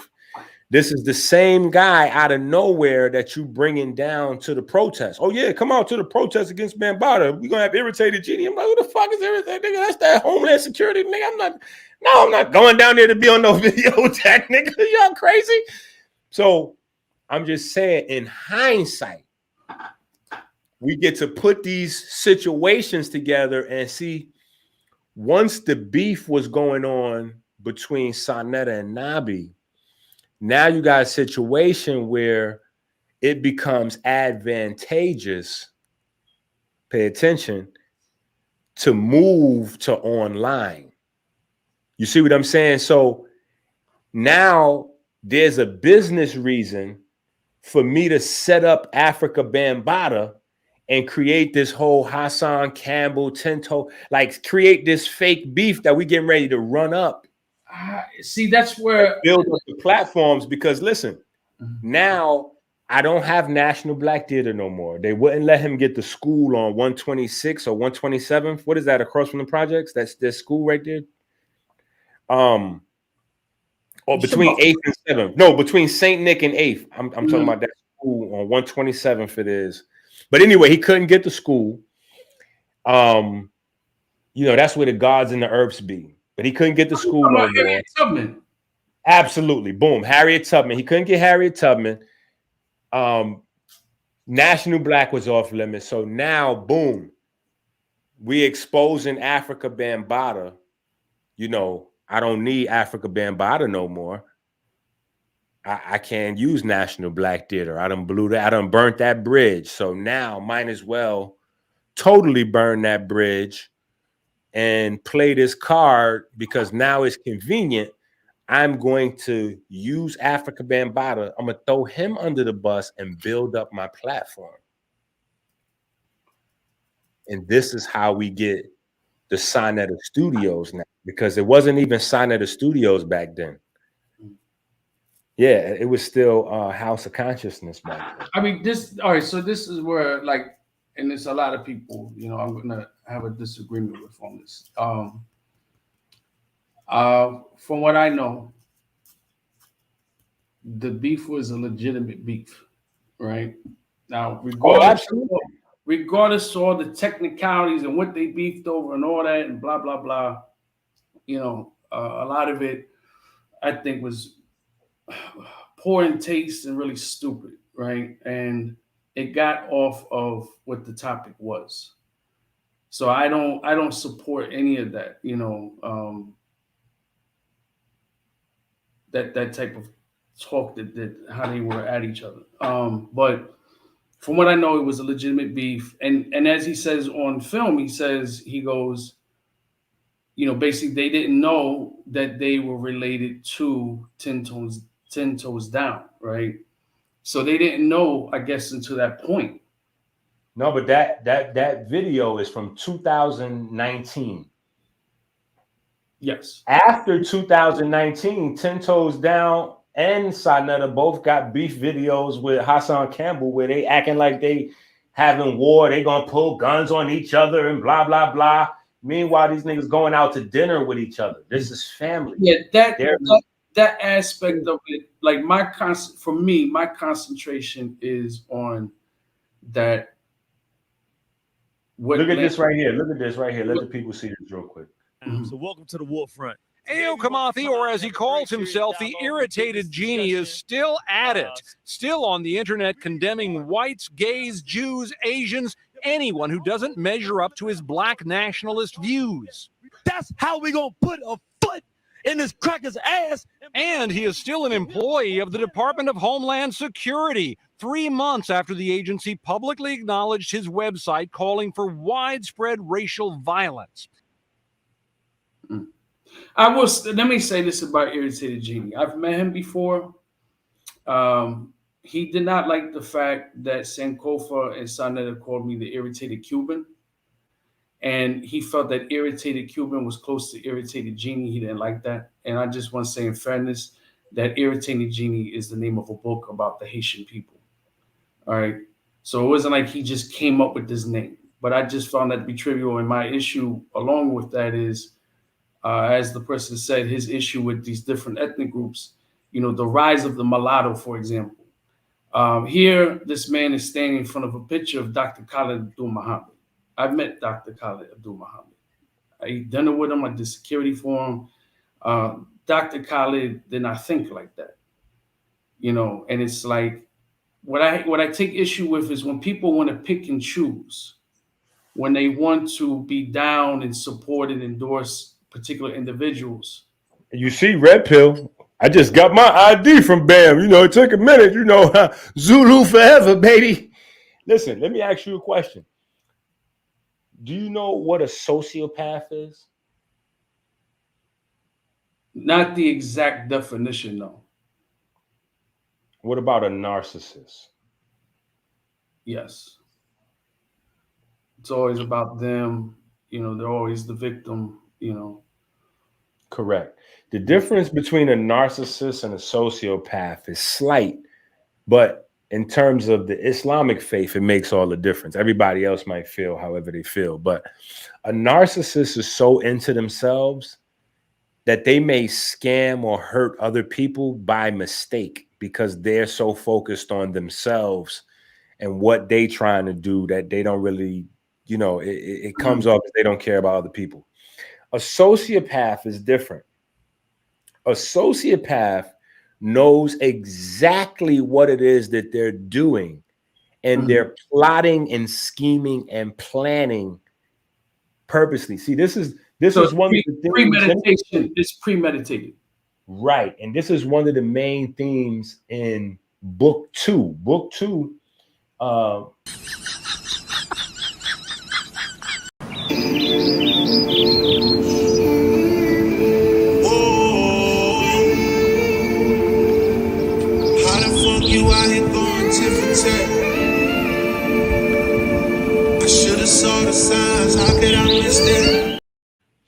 Book 2 specifically deals with mental health. And so what I'm looking at is, okay, you got Afrika Bambaataa, right? Mm-hmm. You got Brother Polight. Now, behind Bambaataa and Polight is Dr. York. Mm-hmm.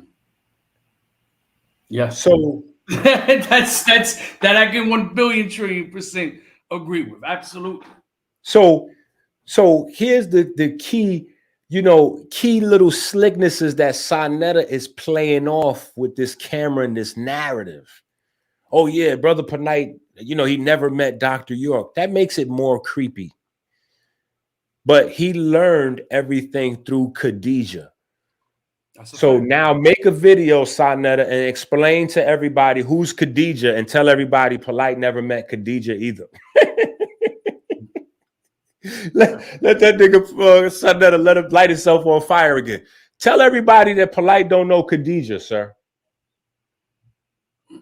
You don't even know who Khadijah is. You probably should ask around before you make any more statements. You know how the saying go? It's better to be quiet and be thought to be a jackass than open your mouth and remove all doubt. Well, that's why. Don't say. I'm just informing Sa. Don't say anything else about Polight and Dr. York until you familiarize yourself with Khadijah. That's why I'm taking the position I am here, is because I'm not going, and this isn't directed to, it's just anybody in general.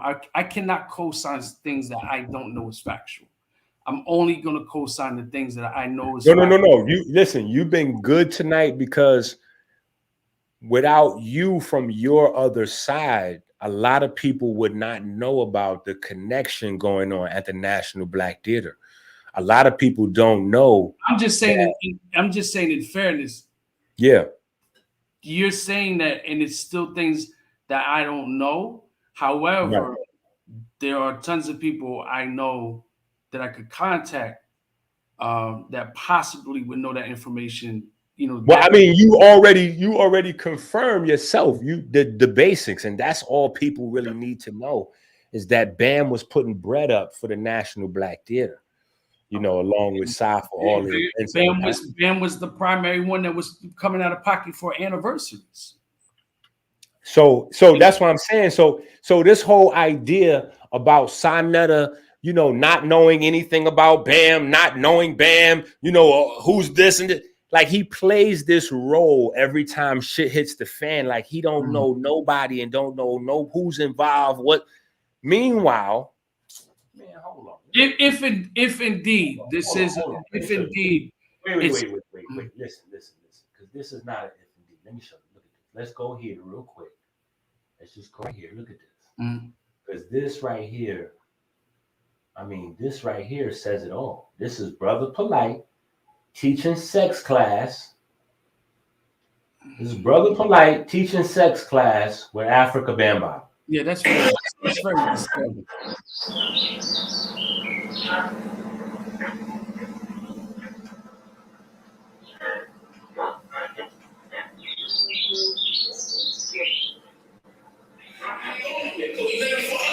We've been over here doing double overtime, working 2 jobs, right? Yeah. I was in school for 7 years or so.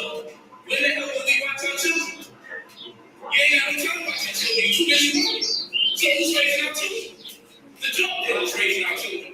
They're most of us learn sex from here. Our mothers and fathers taught us about hard sex and how to get mad and everything like that. They taught us this.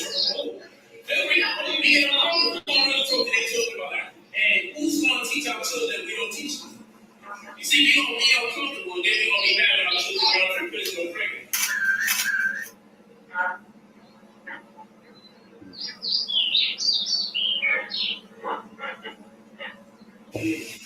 So it's our responsibility. These are the things that we have to start addressing, because we address a lot of the metaphysical science.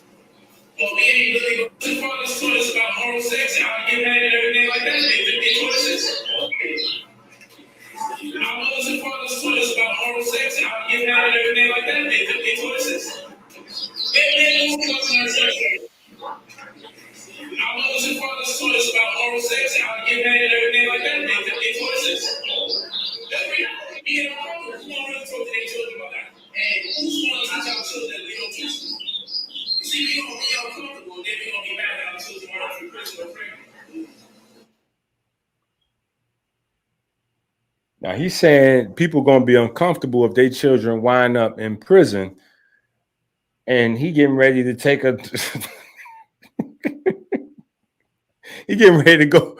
He getting ready to go on vacation relatively soon, and it looks like he's getting. It looks like he wants to look his best when he hits the market. Yeah, because he kind of got diesel, bro. Yo, he looked like he want to look good for the brothers in there.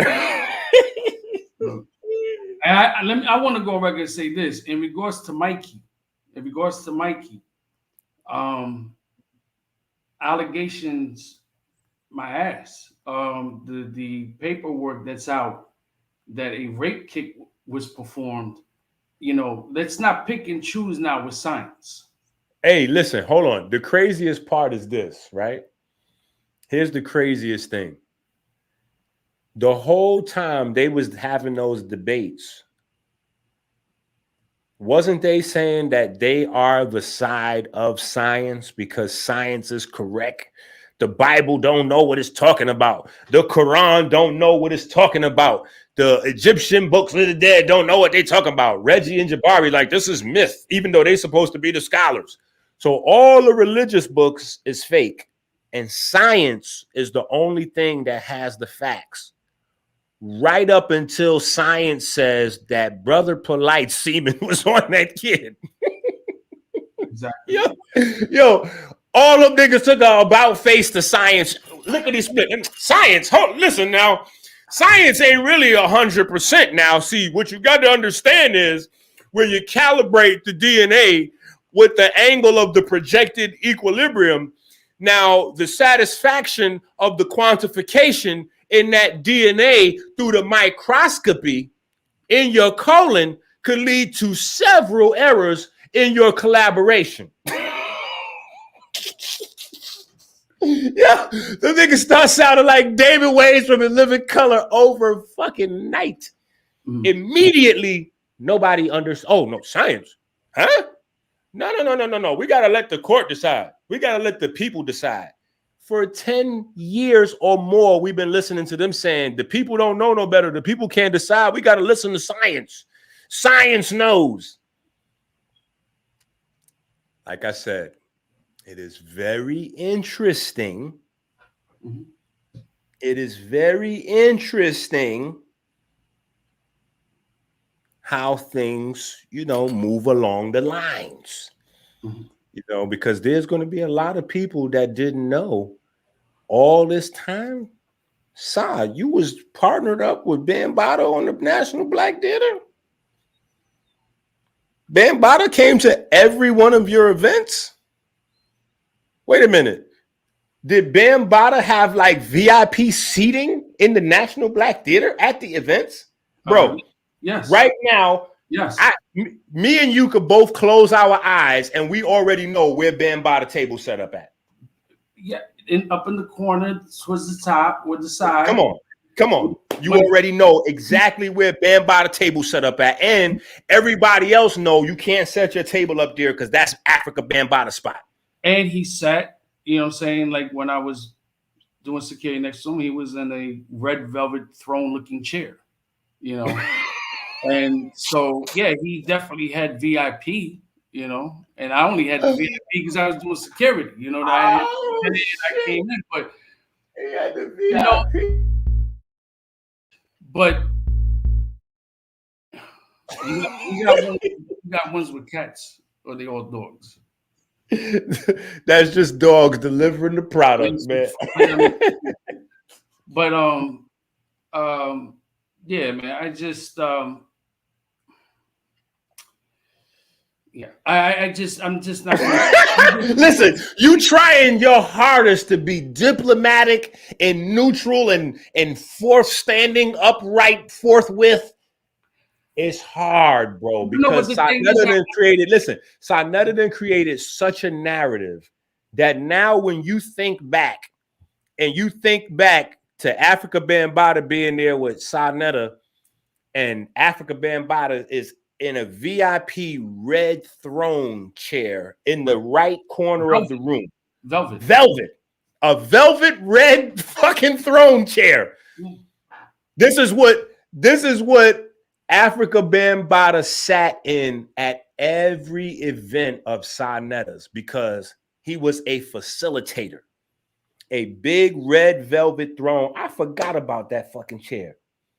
You know what I'm talking about? Absolutely, everybody do. It's like this, but it kind of goes up past the head. Everybody, it's a throne. It's a big throne. Yeah. But you know, literally, Saneter had him up on a pedestal. Literally. But I just, you know, like I said, man, I'm just going to speak on what I know. And I'm not throwing out the window anything you've stated. You know, no doubt. Because here's the thing. Now there's more information that we know. See, we didn't really know this. I went to school for 7 years or so. When the hell did we watch our children? You ain't got no time about your children. You too busy working. So who's raising our children? The drug dealers raising our children. They're most of us learn sex from it. Our mothers and fathers taught us about hard sex and how to get married and everything. Anybody that knows Polight's books, they know that a lot of this book is centered around sex. This is one of his sex book collection. Like that, then we have to be in a home. We don't really talk to their children about that. And who's going to teach our children we don't teach them? You see, we're going to be uncomfortable, and then we're going to be mad at our children running from prison and pregnant.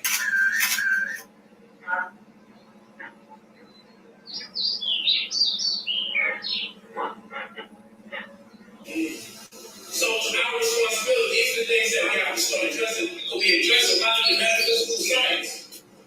But we ain't really going to fathers taught us about oral sex and how to get married and everything like that. They taught us this. Our mothers and fathers taught us about oral sex and how to get married and everything like that. They taught us this. They don't discuss their sex from it. Our mothers and fathers taught us about oral sex and how to get.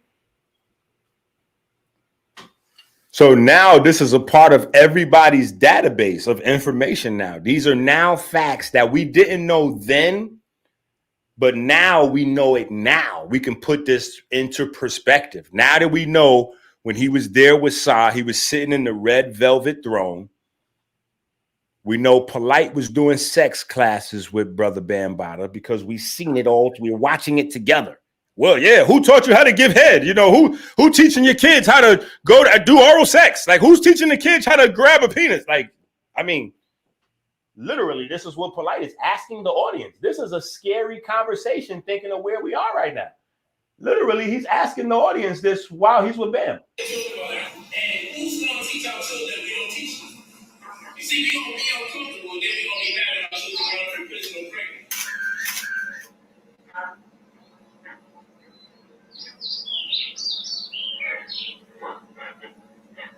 So it's our responsibility. These are the things that we have to start addressing. But we address a lot of the metaphysical science.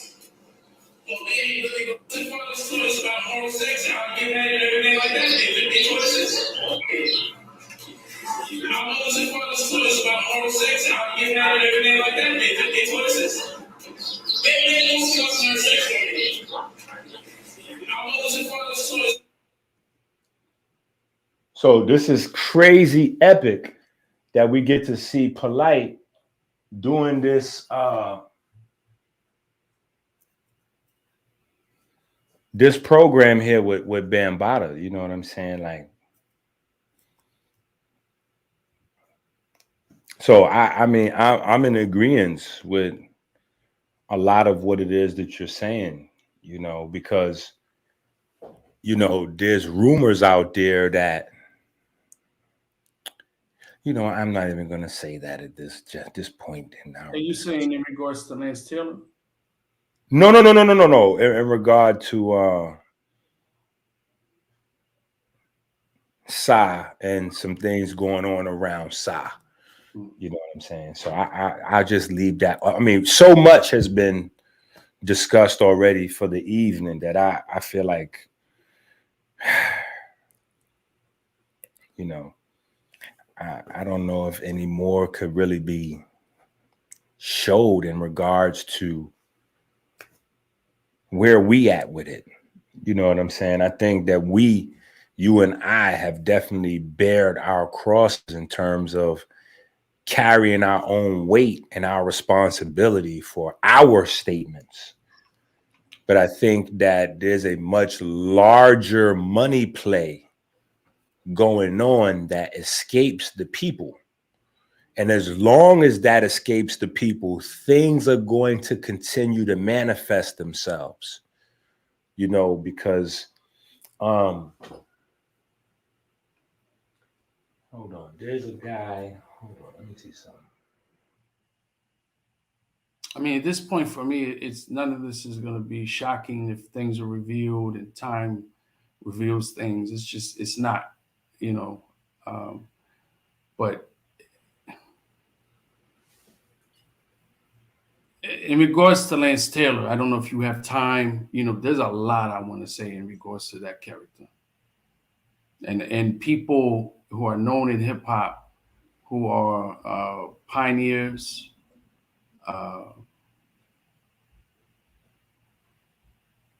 I would say maybe one of the founders, but a lot of people knew what he was doing. I mean, you can look at the Vlad interview with Melly Mel, and what's shocking in that is like, oh, everybody knew. No, everybody didn't know, you know.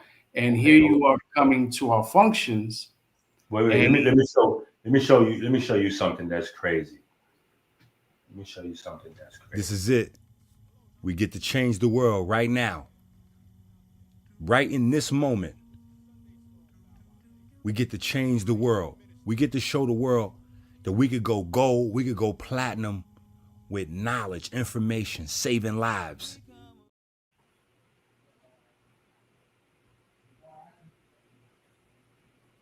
A lot of people forget about this guy that Saneter brought out. You remember this guy? Vaguely, who is that? Battle Truth. Very vaguely. I don't think I was no longer seen on the platform. I wasn't on that platform long, you know. Well, here's the thing, right? I wasn't Mr. Popular over there. Okay, well, we can see, look. Battle Truth streamed 3 years ago. This is the same time when the Hassan Campbell video comes out, around the same time as all these other things is coming out, right?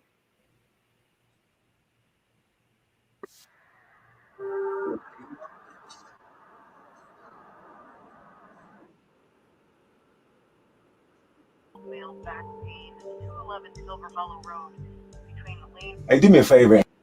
When I met my baby mama, when I was 20 and she was 15.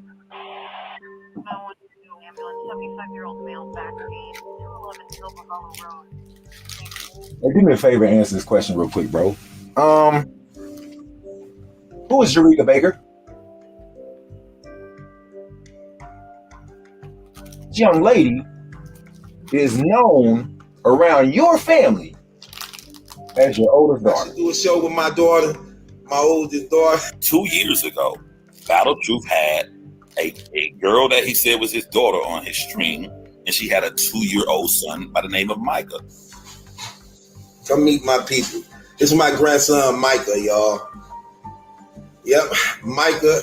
I think he finna be moving in with his grandfather, along with my daughter. There's video evidence of him sitting there, and you can hear Jerica in the background. And he's talking about Jerica. He's saying, this is my daughter, and she had my 2-year-old grandson. And he's saying how his daughter, Jerica, was lying to him about having sex and stuff. And he was laughing, joking like a father, like, you know you've been having sex because how the hell you got a 2-year-old baby? Along with my daughter. Might get them their own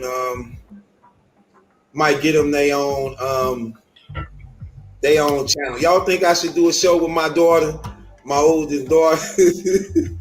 Call me. Hand is holding up her baby. Now this is Battle Truth Instagram, December the 7th of 2017. This is 4 years ago. So, wow. So this is Jerica's ultrasound of her son Micah. And Battle Truth comment on his channel, he posted this and says, about to be a granddad for the 3rd time.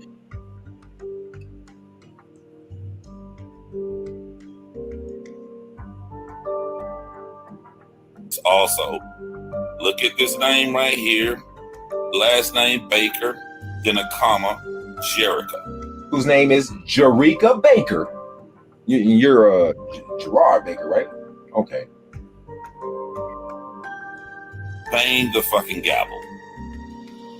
Baker, comma, Jerica. Grew up with, like I said, my two sons and all of us. She's been around all her life. There hasn't been a break in us being around her or knowing who she was. He's never made assumptions that Jerrica wasn't his child up until recently when this stuff came out about him and her having intercourse and her being 4 months pregnant by him. Damn. So this was just like his daughter. Like his daughter. He done changed the diapers and all that. She grew up calling him daddy. Correct. And slips and says it to this day. She calls him dad. Okay. So this happened at the age of what? That she got impregnated? I believe Jerrica's like 21, 22. She's 22. My son is 20. She's 22. She's 22 now. He's like 40. 49, something like that. Oh, wow. Wow, this is crazy, man. What went through your mind when you found out all about this? And you have 2 children by him, yes? Correct. It's 2 boys, his first boys. Oh, man. Me and my son was having a conversation, and he kind of, Gerard went to him in a confident moment saying that, well, trying to get my son to agree with what was going on. He instructed him to stop calling Jerrica by sis, and that from now on she would be considered as his stepmom. This disturbed my son, so of course he called, and he's like, Mom, come get me, because he's at his dad's house. Come get me. I don't want to hear this. I got to tell you something, but I got to tell you in your face. When he gets with me, he's crying, and he's telling me what his dad just said, and he's like, Mom, but that's my sister. I tell him, like, hold on, just let me figure out what's going on first, because I'm thinking I can talk to Gerard and see exactly what was said or to find some kind of something that wasn't true about it. I don't know if you're very familiar with him, but he's a very cocky guy. So him being the guy that he is, you know, he talked this little stuff or whatever, and he didn't never tell me, no, that he wasn't having sex with her. He just kept trying to reiterate to me that that's not his daughter, that she had a blood test with some other man. Pull out the gun, raise you up, just to pop one in you like battle troops. So you've heard him say out of his mouth that was his daughter? Yeah. What? Yes. No. Exact words out Erica's mouth. I know you're not lying because my brother's woman, who Jerrica messed with, tougher than she messed with me, came to her and told her, look at this ring my daddy bought me with his sick ass, talking about marry him. Once he got the strippers real Me came to her and told her, look at this ring my daddy bought me with his sick ass, talking about marry him. This was way before I even told this. It's just bad. Did that. Now say I'm lying. So here's Battle Truth Lie. Battle Truth Lie is he met this stripper. The girl, 24 years old, she's the dancer. Once he got the stripper's real name, he realized that's the Jerrica Baker 24 years ago when that stripper was born. Her mother, he had sex with her mom, and her mom tried to say it was his, but it was not his. So in Battle Truth mind, he met a stranger. Man, I didn't even raise the girl. I didn't raise the girl at all. She was raised by her grandmama. He never knew her, he said out his own mouth. He never been in her life. He just saw a grown woman stripper. But from seeing this,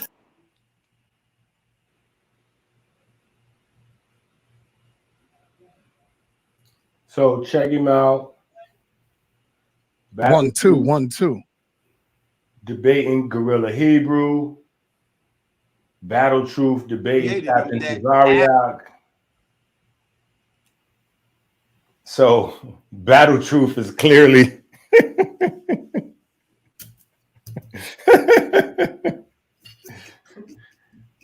one of those Saneter staples of the Saneter, you know, special delivery.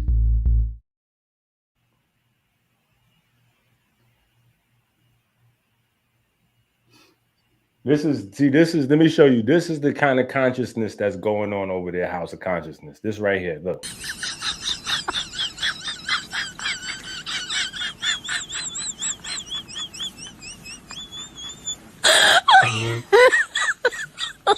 Oh my God.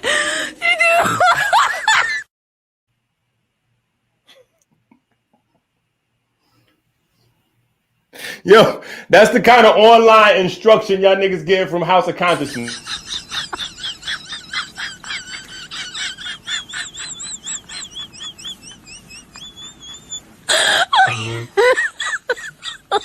Oh my God.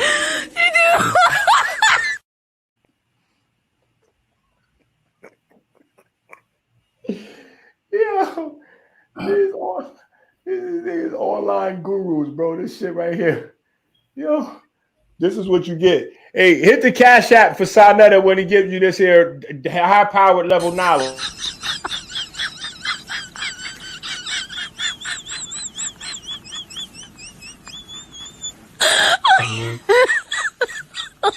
Oh my God.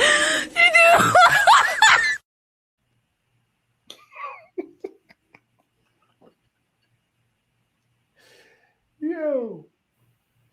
Yeah. Oh my goodness, bro. I'm telling you, bro. Listen, Saneter said there's no conscious community because it was his job to end it. He was with Khalid, then there was no more Khalid. Wherever he go, he destroy. That's what he does. He collects money so that the various parts of the conscious community that could only really do something globally powerful if they were glued together, he has monetized keeping them apart. Yo, I put up $2,000 to see you go head to head with the Nation of Islam. Yo, fuck that. I put up $1,000 if if you willing to say that the Bible ain't shit. You know what I'm saying? I pay you. He's the real whisperer. I pay you $500 right now to say Allah is a woman. I pay you $700 right now to say that men can breastfeed. Oh, natural child. Yeah. I just want to go on record and say this because you said something that just triggered something in my head. So when that video with Mikey and Imam Bashir and talking about allows a woman that has a womb, that was nothing more. That came from Dr. Pork. No, all of this. Listen, all of these ideas. It took me time. It took me time to really metabolize how far this alternative conscious community had went. Seriously, like I couldn't, it's a lot. You know what I'm saying? For people to think that this operation is like this big, but it's really this big to keep your consciousness in check, bro.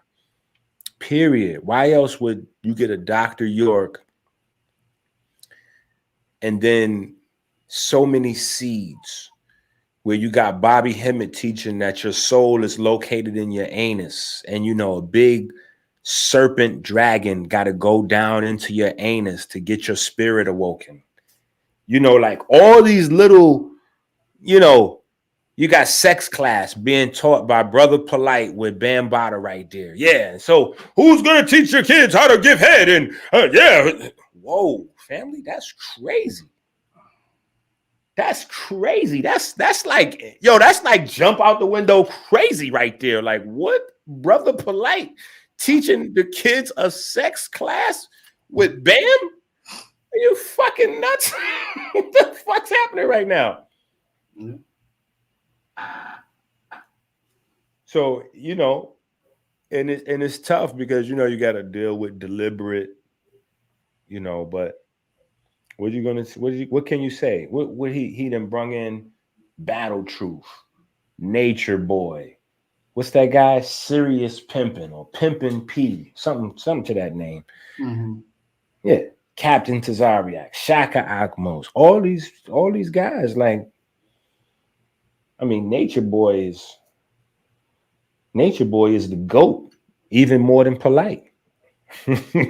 Nature Boy is on video on YouTube saying, "Yeah, I let the children play with my program." You know, like that's epic. That's crazy. Like that right there is crazy. Aside from the infamous video with him and the old white guy, somebody sent me that video. Aside from the video with him and the old white guy, but listen, what's even crazier is that you got guys like Crumb TV. Crumb TV is like a mini Saneter. He promotes Nature Boy. He was filming it all while Nature Boy is doing all these crazy things and all this stuff. Crumb TV was the cameraman. He was coming up with some of these crazy scripts with Nature Boy. Yeah, you should do this. You should do that. I wasn't aware of that. I know that he's a big York sympathizer. He's a York sympathizer and also Nature Boy. Now Nature Boy is in jail. Crumb TV is running marathons to raise money for the legal team to get Nature Boy out of jail. But you didn't hear it all? The memo is that this is all conspiracy from the government. See, this is the thing. It is. Oh. Right up to that point, I believe it is. See, the thing is, what you say after that is probably where the lie is going to come in.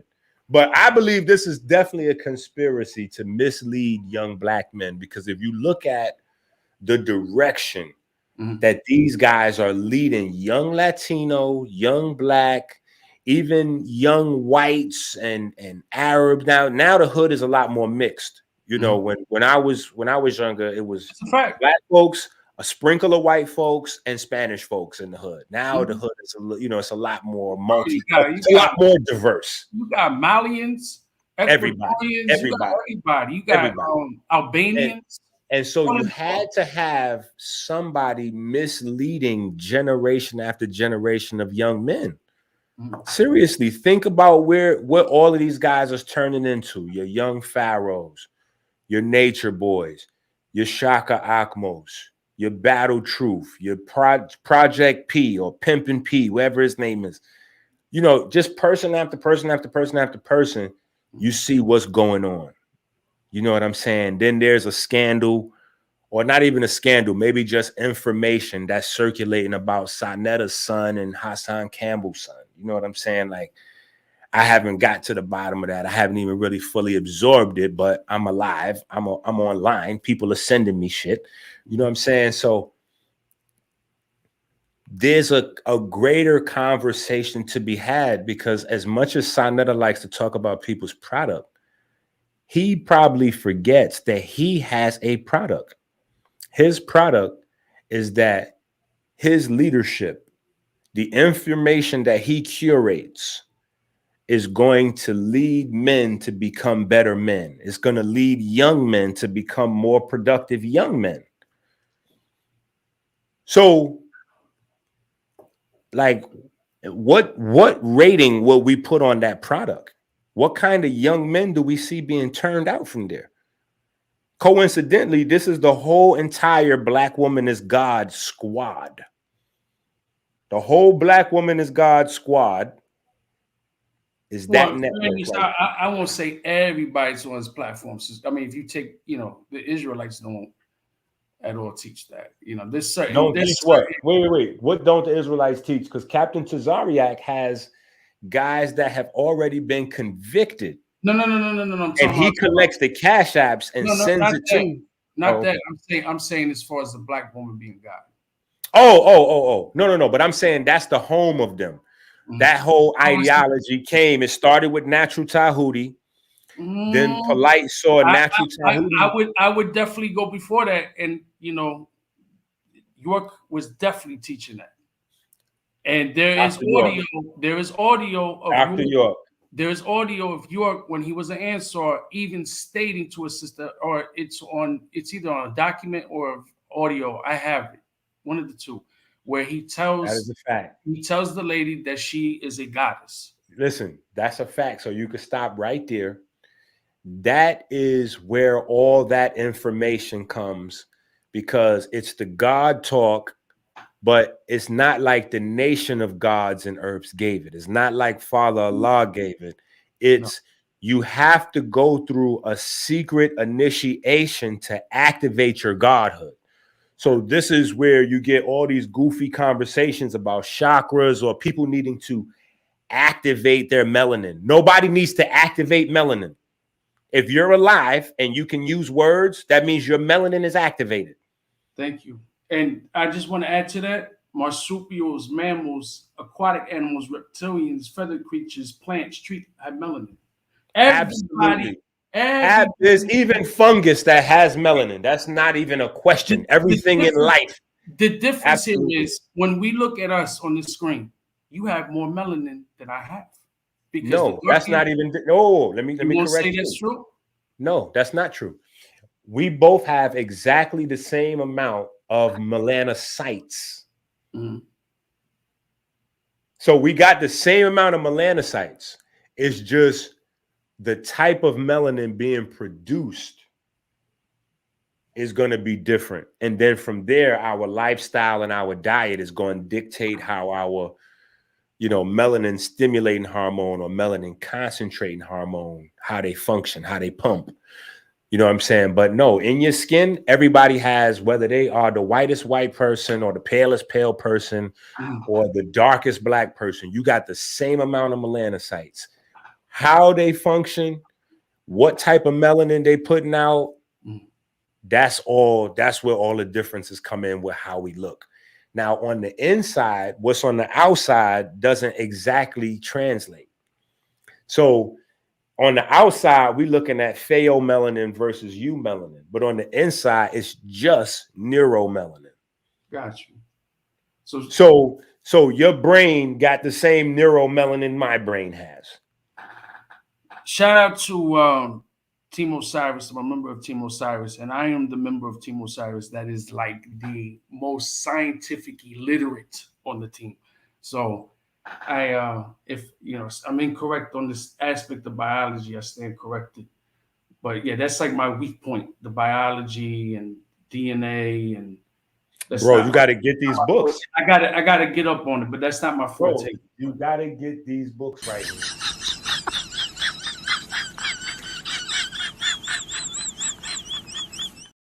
You see that book right down in the front?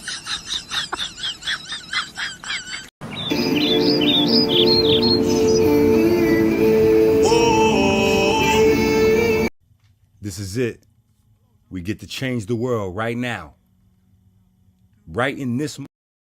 You will love those books, bro. Those books are made for the science fiends. You know what I'm saying? Like the people that love the hardcore technical to get in the mud with it. You know what I'm saying? Like you'll love those. You know what I'm saying? But I just wanted to add on what you were saying before though. Yeah.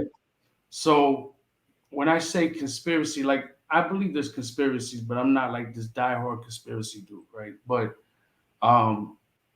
as far as the argument that York was targeted by the government and Lance Taylor was targeted by the government, because you even have people aside from Saber Bay, you have somebody, his name is Zulu King Shep. He was the head of the Departments Committee in Zulu Nation, and he went public stating people that were speaking out against Lance Taylor were agents, informants, and COINTELPRO and all this type of stuff.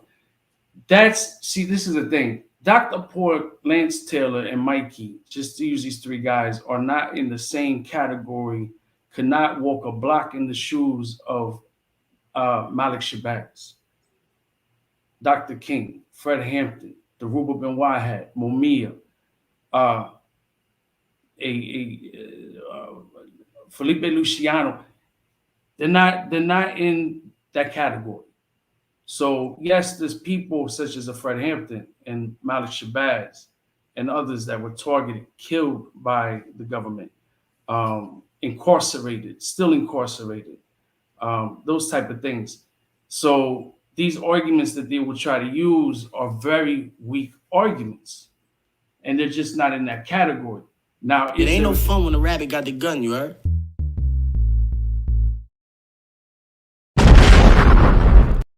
Is it a conspiracy in the sense that people premeditated what they were going to do? They committed a conspiracy against their people. They committed agent provocateur actions, counter-revolutionary actions, definitely all day in that. And I would even say in 2017, 3 cronies of York wanted to debate me, Chuck Morgan, Tarnoon, I think he's still on here, Michael Bossier, Brother Farouk, Tariq Noel. There was a few of us on there, and these dudes backed out the debate. And my argument was going to be that Dr. Pork is a capitalist white supremacist, because everything he did was he deceived and manipulated the masses of the people within his code. The same way that if we're going to sit here and talk about the colonizer and the oppressor, this is what they did to African indigenous people. They manipulated and deceived the people, created things of a social construct of race and sex and classism to divide the people and have us at odds because of our phenotypes and complexions and nationalities and our languages and all that. And so York did the same thing, because York is on record saying you had to be in the community. You were not respected if you were a follower of York and you did not live in the community. And his community taught the truth. It taught factology. And all his books, the 360 books, Questions as a Christian, a Hebrew Israelite, a Sunni Muslim, in part 1 of those books, he has a list of various people: Farrakhan, Elijah Muhammad, Father Allah, Yahweh Ben Yahweh, Ben Ami, Charles Taze Russell, the founder of the Mormons, the founder of the Seventh-day Adventists, Lord Maitreya, all these different people, is saying, look, they claim to be this and they claim to be that, but I'm this person, I'm the lamb, I'm the one that's all these different things. And so he deceived people with knowledge. Every school of thought he taught was a deception, and it was falsehood that he taught. There may have been aspects of truthful things, but overall it was not true. It ain't no fun when the rabbit got the gun, you heard?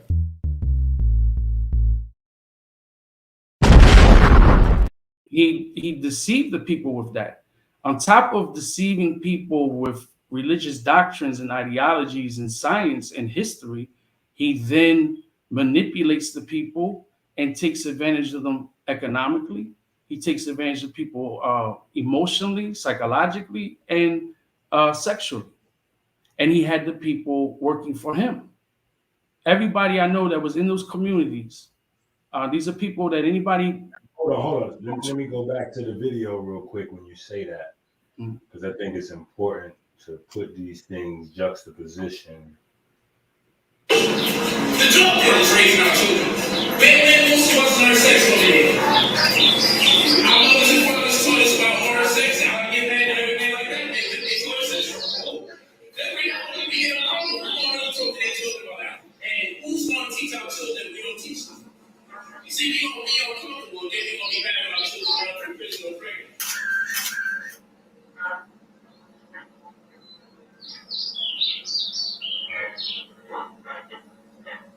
So it's our responsibility. These are the things that we have to start addressing. But we address a lot of the metaphysical science. But we ain't really going to fathers taught us about oral sex, how to get married and everything like that. They taught us this. Our mothers and fathers taught us about oral sex, how to get married and everything like that. They taught us this.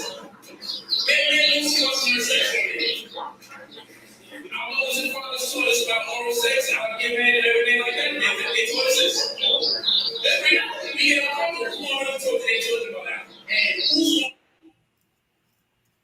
So,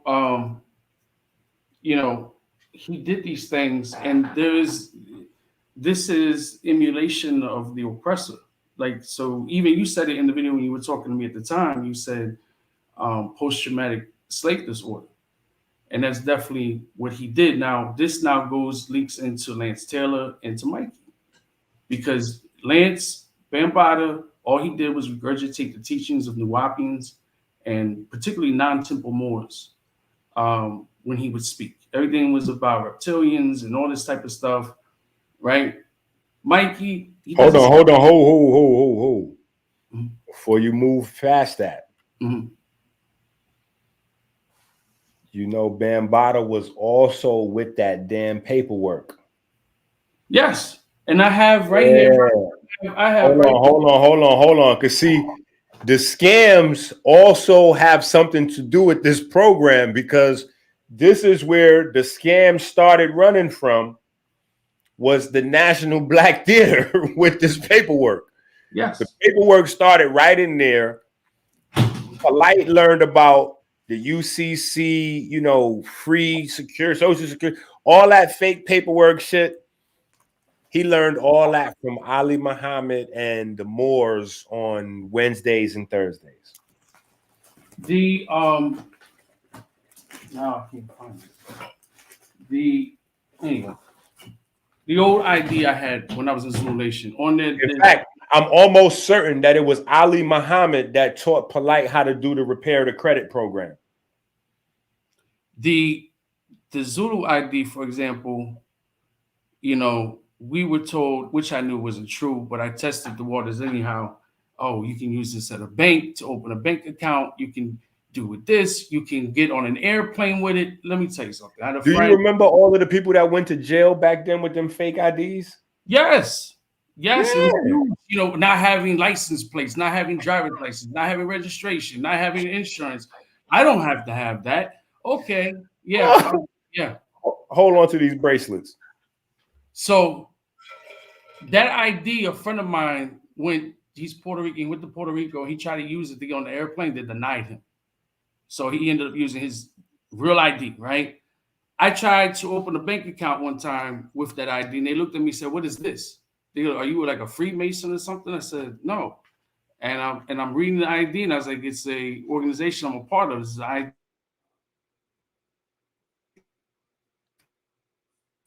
Hold on, you're freezing. The Zulu Constitution book, which came out in the late 90s. You know, you froze a little bit. We missed some stuff. What was the last thing you heard? The ID not working. The ID they didn't use it at a bank. They didn't use it for my friend to get on an airplane. So it proved my point that I knew that it was bogus, right? It's just feel good, look good type stuff, right? So they released this book in the late 90s. And as you can see, this is the same print in the same style of a book that Port would release, right? The same exact style. And this is the infinity flag. This is the flag of Zulu Nation you see on the cover, right? Now, this is the Zulu Constitution book. And this was the same time that York released the Constitution book for the Nuwapians, United Nuwapian Nation of Moors, which he got from the Moors, right? And he incorporated into his group. Now he incorporated his group, and along with this book, the black book, the gold book, the red book, the yellow book, the green book, the brown book, that's all from York. That's all from York. So I say that to say all this is that, you know, and I've done some shows about the history of Jehovah's Witnesses and the Hare Krishnas. Cults are universal. Well, remember, Dr. York was also saying that the land was sovereign. The land was sovereign, and it was. Yeah, so he was saying like it was the whole program that people was running. Now, you know, he did the whole. Yeah. Now, Lance been wanting to make Zulu Nation a sovereign organization nation, and he wanted his own land, and he wanted a compound. He wanted to establish the Bronx as the headquarters. How it was at one point when they had a building and all that, and they were upset because the 206 chapter in Seattle, Washington had got like a 3-story building, like a legit, really nice building, well done inside, everything. So there was this competition with New York that they wanted this building, right? In 95, there was a leaked audio by somebody named Dr. Richard Reeves, who was an early member that came back. And he's speaking to 3 Zulu kings, and on the audio that mysteriously disappears, he states that in 1995, Lance Taylor made the Zulu Nation a religious sovereign organization. And it's on paperwork. So that further proves what you're saying. It's definitely proving what I'm saying, right? And it's just this thing that there are these charlatans. Everywhere you can turn, there are charlatans, no matter the complexion, the nationality, the age, whatever. There's just charlatans. Hold on.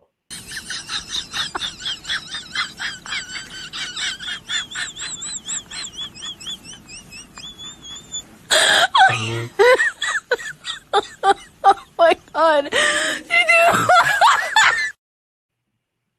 So they're everywhere. They're everywhere, you know, and it just so happens that there's people that due to what they watch and, you know, various different platforms to videos you come across, you know, Phil Valentine, for example, saying that Barack Obama was the son of Malcolm X, to women shouldn't read because if they do, they'll grow a beard. I mean, there's an assortment of various Bro, things. Phil Valentine said that the pharaohs, listen, Phil Valentine said the pharaohs were snorting crack cocaine in order to open up their pineal gland. How was they even smoking crack cocaine? And that wasn't even nowhere thought of in those times. And not only that, but if they were doing coke, they were doing pure coke, right? They were probably doing cocoa leaves. Like, that doesn't make sense. So they were freebasing. Come on, bro. It's Phil Valentine. The pharaohs were not freebasing it. They were snorting crack cocaine. And crack cocaine. Now, wait, here's the dopest part about this video. This is a video that they did for children. Brother Rich, Brother Panic, Phil Valentine. Brother Rich's sister. That's another dude. That's another dude, Brother Panic. That's another dude. Yeah, listen, these is the booty. All of these is Fleece Johnson. You know, like, listen. So Rich is saying, you know, his sister came out with a children's book, and this video they coming together to do is in promotion of the children's book. So it's a video that they did to promote a children's book, mind you. In this video that they're doing to promote a children's book, they're teaching that the Egyptian pharaohs were snorting crack cocaine in order to open up their pineal gland. All right. So, number one, they were advanced people that had structures and all types of stuff going on, and they couldn't figure out.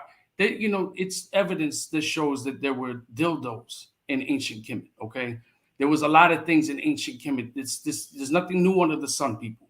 So they couldn't come up with a way to smoke it, but rather snort something this big, not even broke up, sniff it up into their nose. That doesn't even make sense.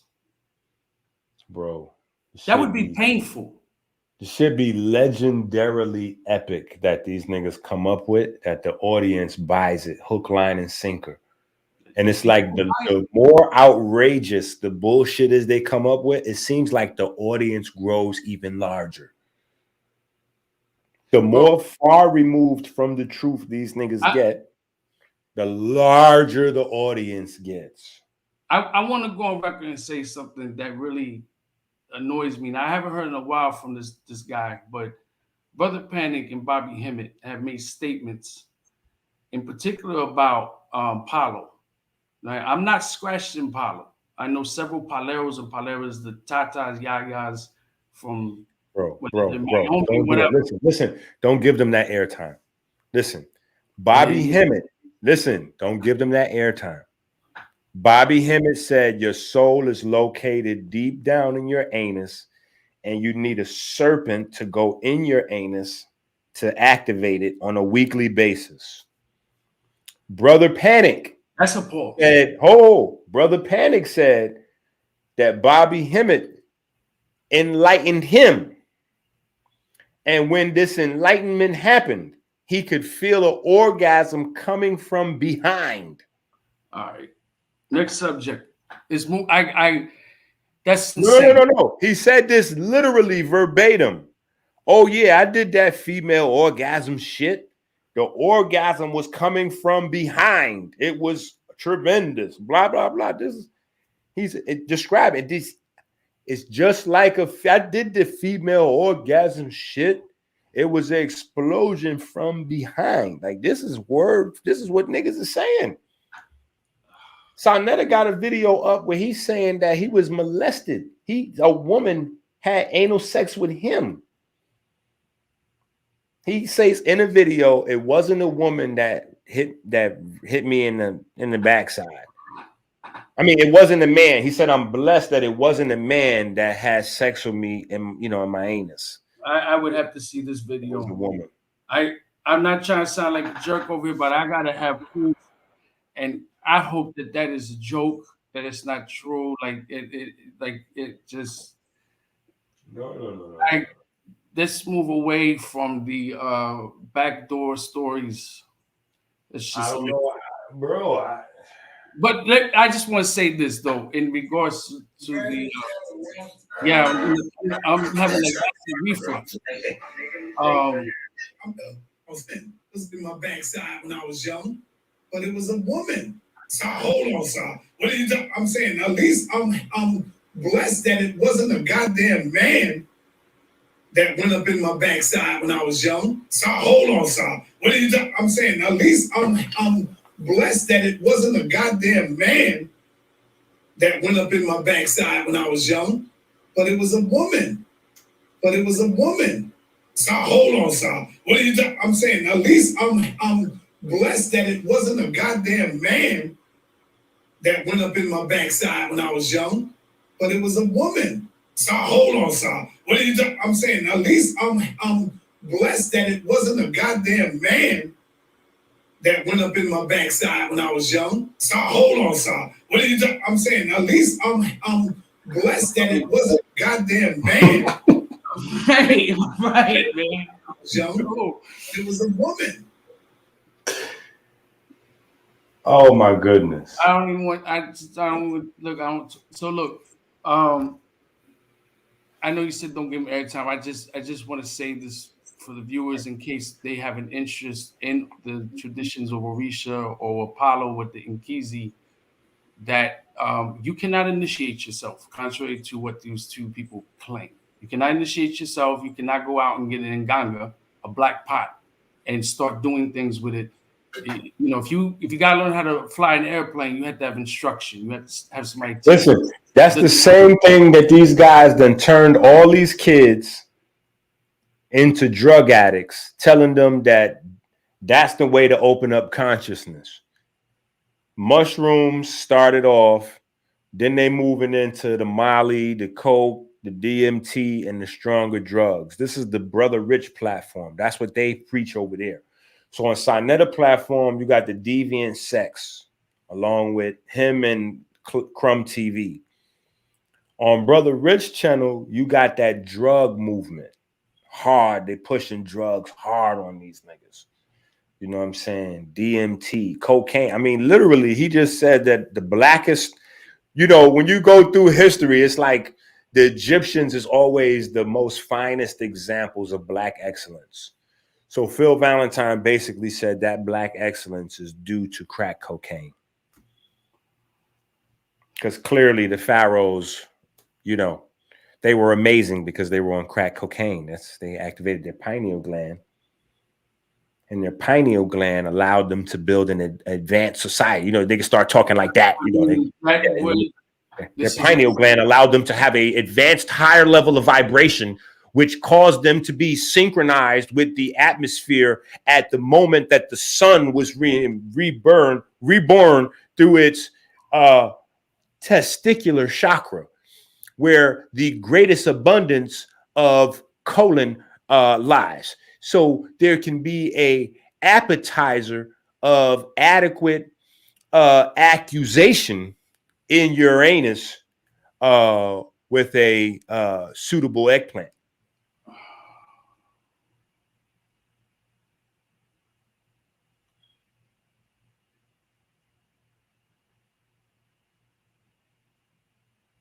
So they went so high, they didn't sleep, and they just built pyramids and all these structures because they couldn't sleep. Polight is teaching sex class with Bambaataa. Bro, do I need to show that again? Ow! Do I need to show that again? Polight is teaching sex class with Bambaataa. Saneter ain't got nothing better than that. That right there is prime fucking time TV. I've never seen that footage until you showed it, and that's like beyond. That's insane. It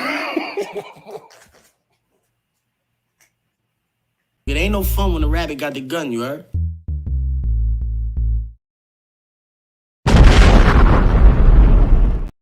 That's what my brain just did. Like this is bro. I almost choked to death while I was watching the clip. I said, "Is this nigga? What the?" I said, "Bro, I wasn't even looking for this." And that popped right up on my screen. I said, "What the fuck is going on right here?" Polight teaching sex ed with Bambaataa. Blood fucking clot, man. Hindsight is a motherfucker, and nobody knows all this time that brother Saneter was in partnership business-wise with Bambaataa. So now we got to think back and go, all these niggas that saw introduced over this time period, and like how does this whole thing, you know what I'm saying? Like, this is crazy. To make a fake beef with Hassan Campbell, who's actually his cousin. Like, bro, this is so epic. You could not write a better movie script. Like, seriously, bro, this shit is crazy. The only thing left now is to see, is Polight gonna go on the run, or is he actually going to turn himself in? I guess we need to go to the crowd, to the audience for that. Let's have a poll. Is Polight going to, if Polight's going to turn himself in on September 6th, press 1. If you say hell no, Polight is going to go on the run with Russell Simmons and Yo Gotti. If you say Polight is going on the run with Russell Simmons and Yo Gotti to what's that country? Istanbul? Oh, in Turkey.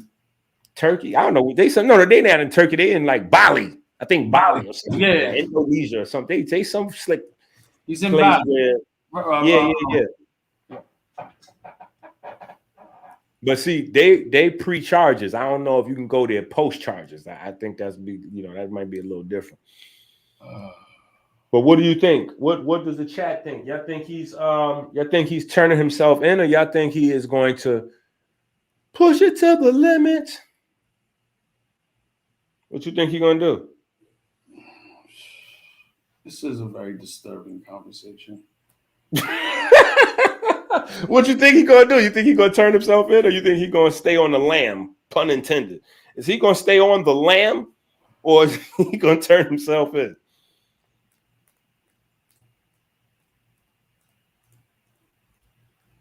What you thinking, Cuban?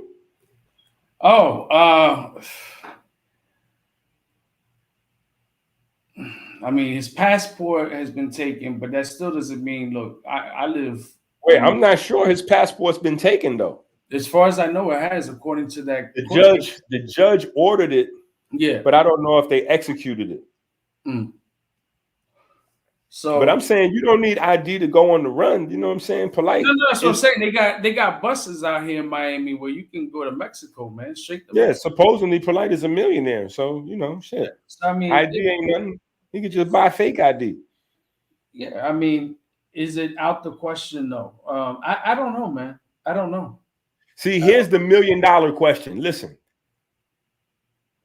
is Saneter, because Saneter is pretending like he is now a anti-Polight.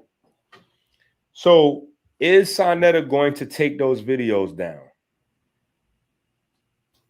I don't know. Then that means he's still trying to make money off Polight. Just like he got all the rest of the other people with allegations still up on his page. If he take down all them people, what would he had left on his page? Think about that. If he take down the Mighty Hebrew, Brother Polight, Brother Nazi, Young Pharaoh, Shaka Akmos, if he start deleting all these videos, Captain's is, if he delete all these videos off his platform, what he got on his platform?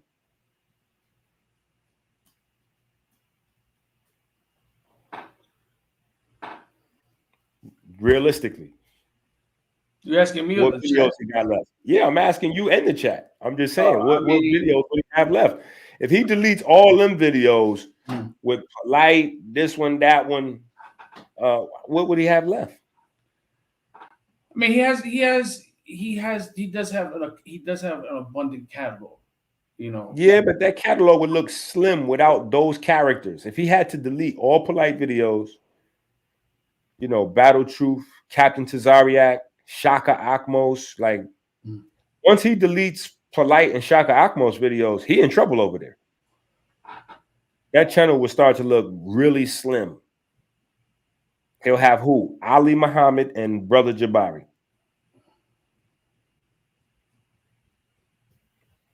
What else he gonna have left? And just think, in the conscious community, there was a time period where we thought the craziest thing that we would ever hear was SETI talking about snorting coke. That was the craziest shit that we thought we would hear in the conscious community. Oh man!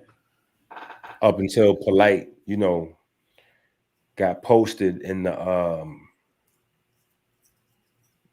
you know, having a night out on the town with, you know, different types of company. You talking about the trainings?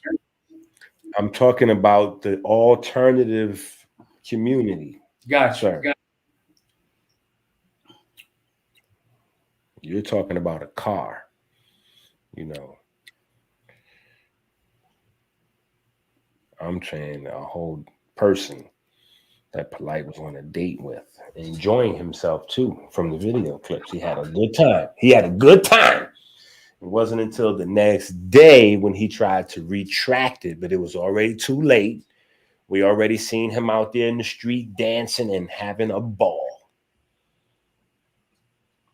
You know, and he was saying very clearly, I'm out here to do the things that the rich people are doing so that I could get the things that the rich people got. That's what he said in video. So, I mean, we had a long night, man. I think that we put out a good, I mean, shit, it's 3 hours. I don't think anybody's gonna forget the sex ed class with Brother Polight and Bambaataa. No, that's crazy. I think that's epic. That's platinum forever, bro.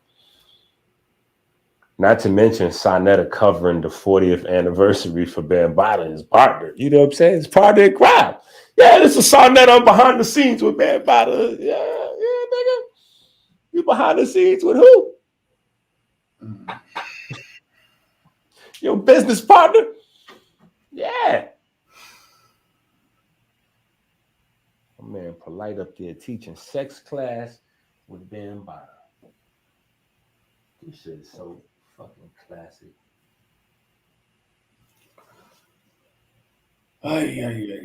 You have any questions for me or anything or no? Nah, bro, we getting ready to close out. Yeah, we just gonna close out, man. It's too crazy, bro. It don't even make no sense at this point, you know.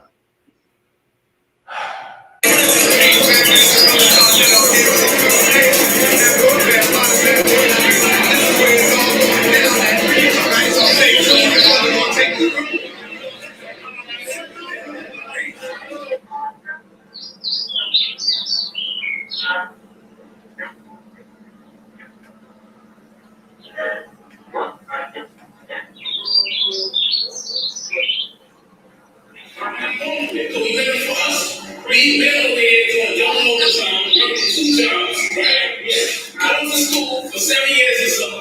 When the hell will we watch our children? You ain't got no time to watch your children. You too busy working. So who's raising our children? The drug dealers raising our children. Man, most of us learn sex from it. Our mothers and fathers taught us about hard sex, how to get mad and everything like that. They taught us this.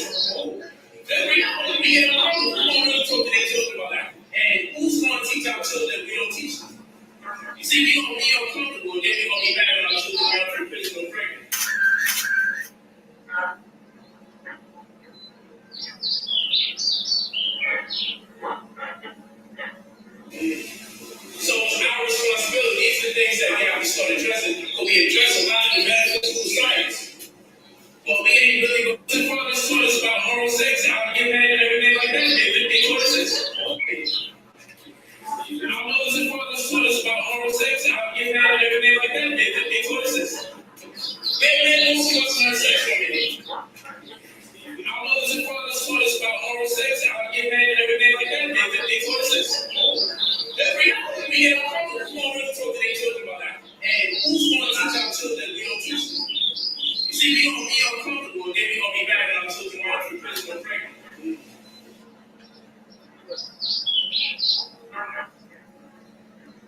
Look at that family photo.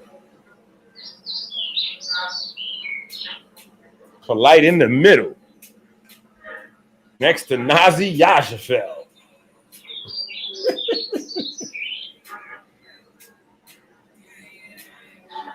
And the king back there, Professor Larry, fresh off a 25-year bid.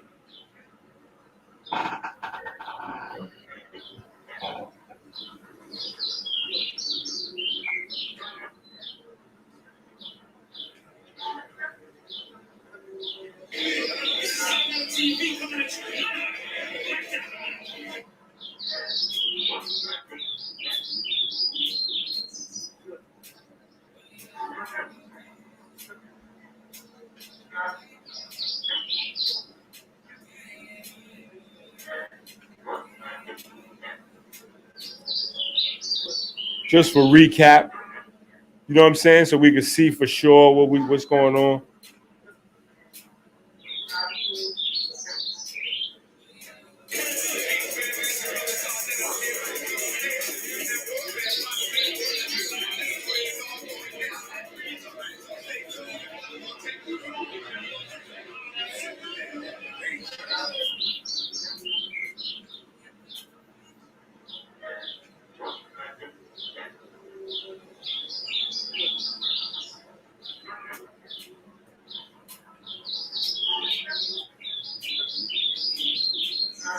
Look at all of the. Look at everybody who's in the building. Pay attention to who's not in the building. As you pay attention to who's in the pictures, pay attention to who's not in the pictures.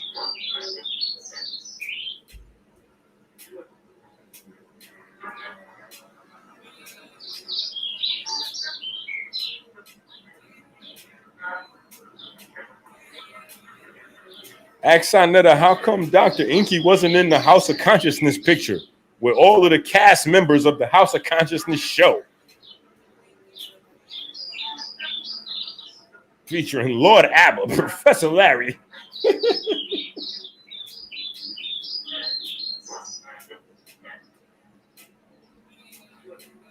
Rest in greatness to Azariah, legend.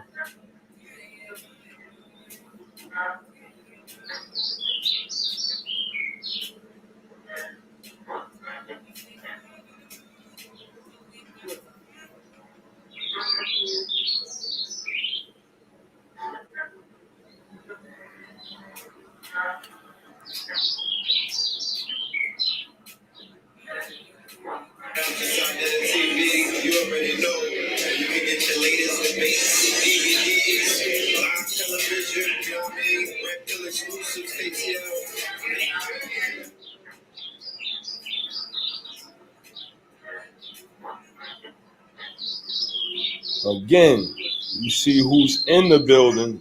Make sure you see who's not in the building.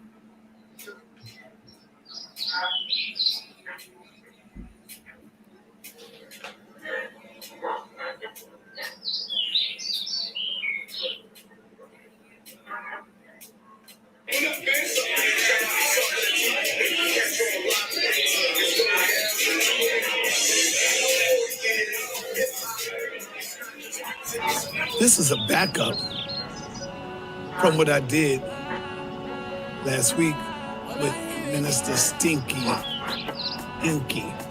I wouldn't be even thinking about this shit if you wouldn't have brought my name up and tried to drag me into this. And so now I got to show them, and I got to show the people that what I said was real. This is it. We get to change the world right now. Right in this moment. We get to change the world. We get to show the world that we could go gold, we could go platinum with knowledge, information, saving. When that blue magic, bro, I know niggas on that I stand by it, I guarantee it. Blue magic. That's what you want, bro. Cardiologist Dr. Scott Davis, thanks for being here with us this morning. So push-ups, Blue magic, right? So, interesting study. So, the smart people at Harvard did a study. They looked at a group of firefighters in the state of... It ain't no fun when the rabbit got the gun, you heard?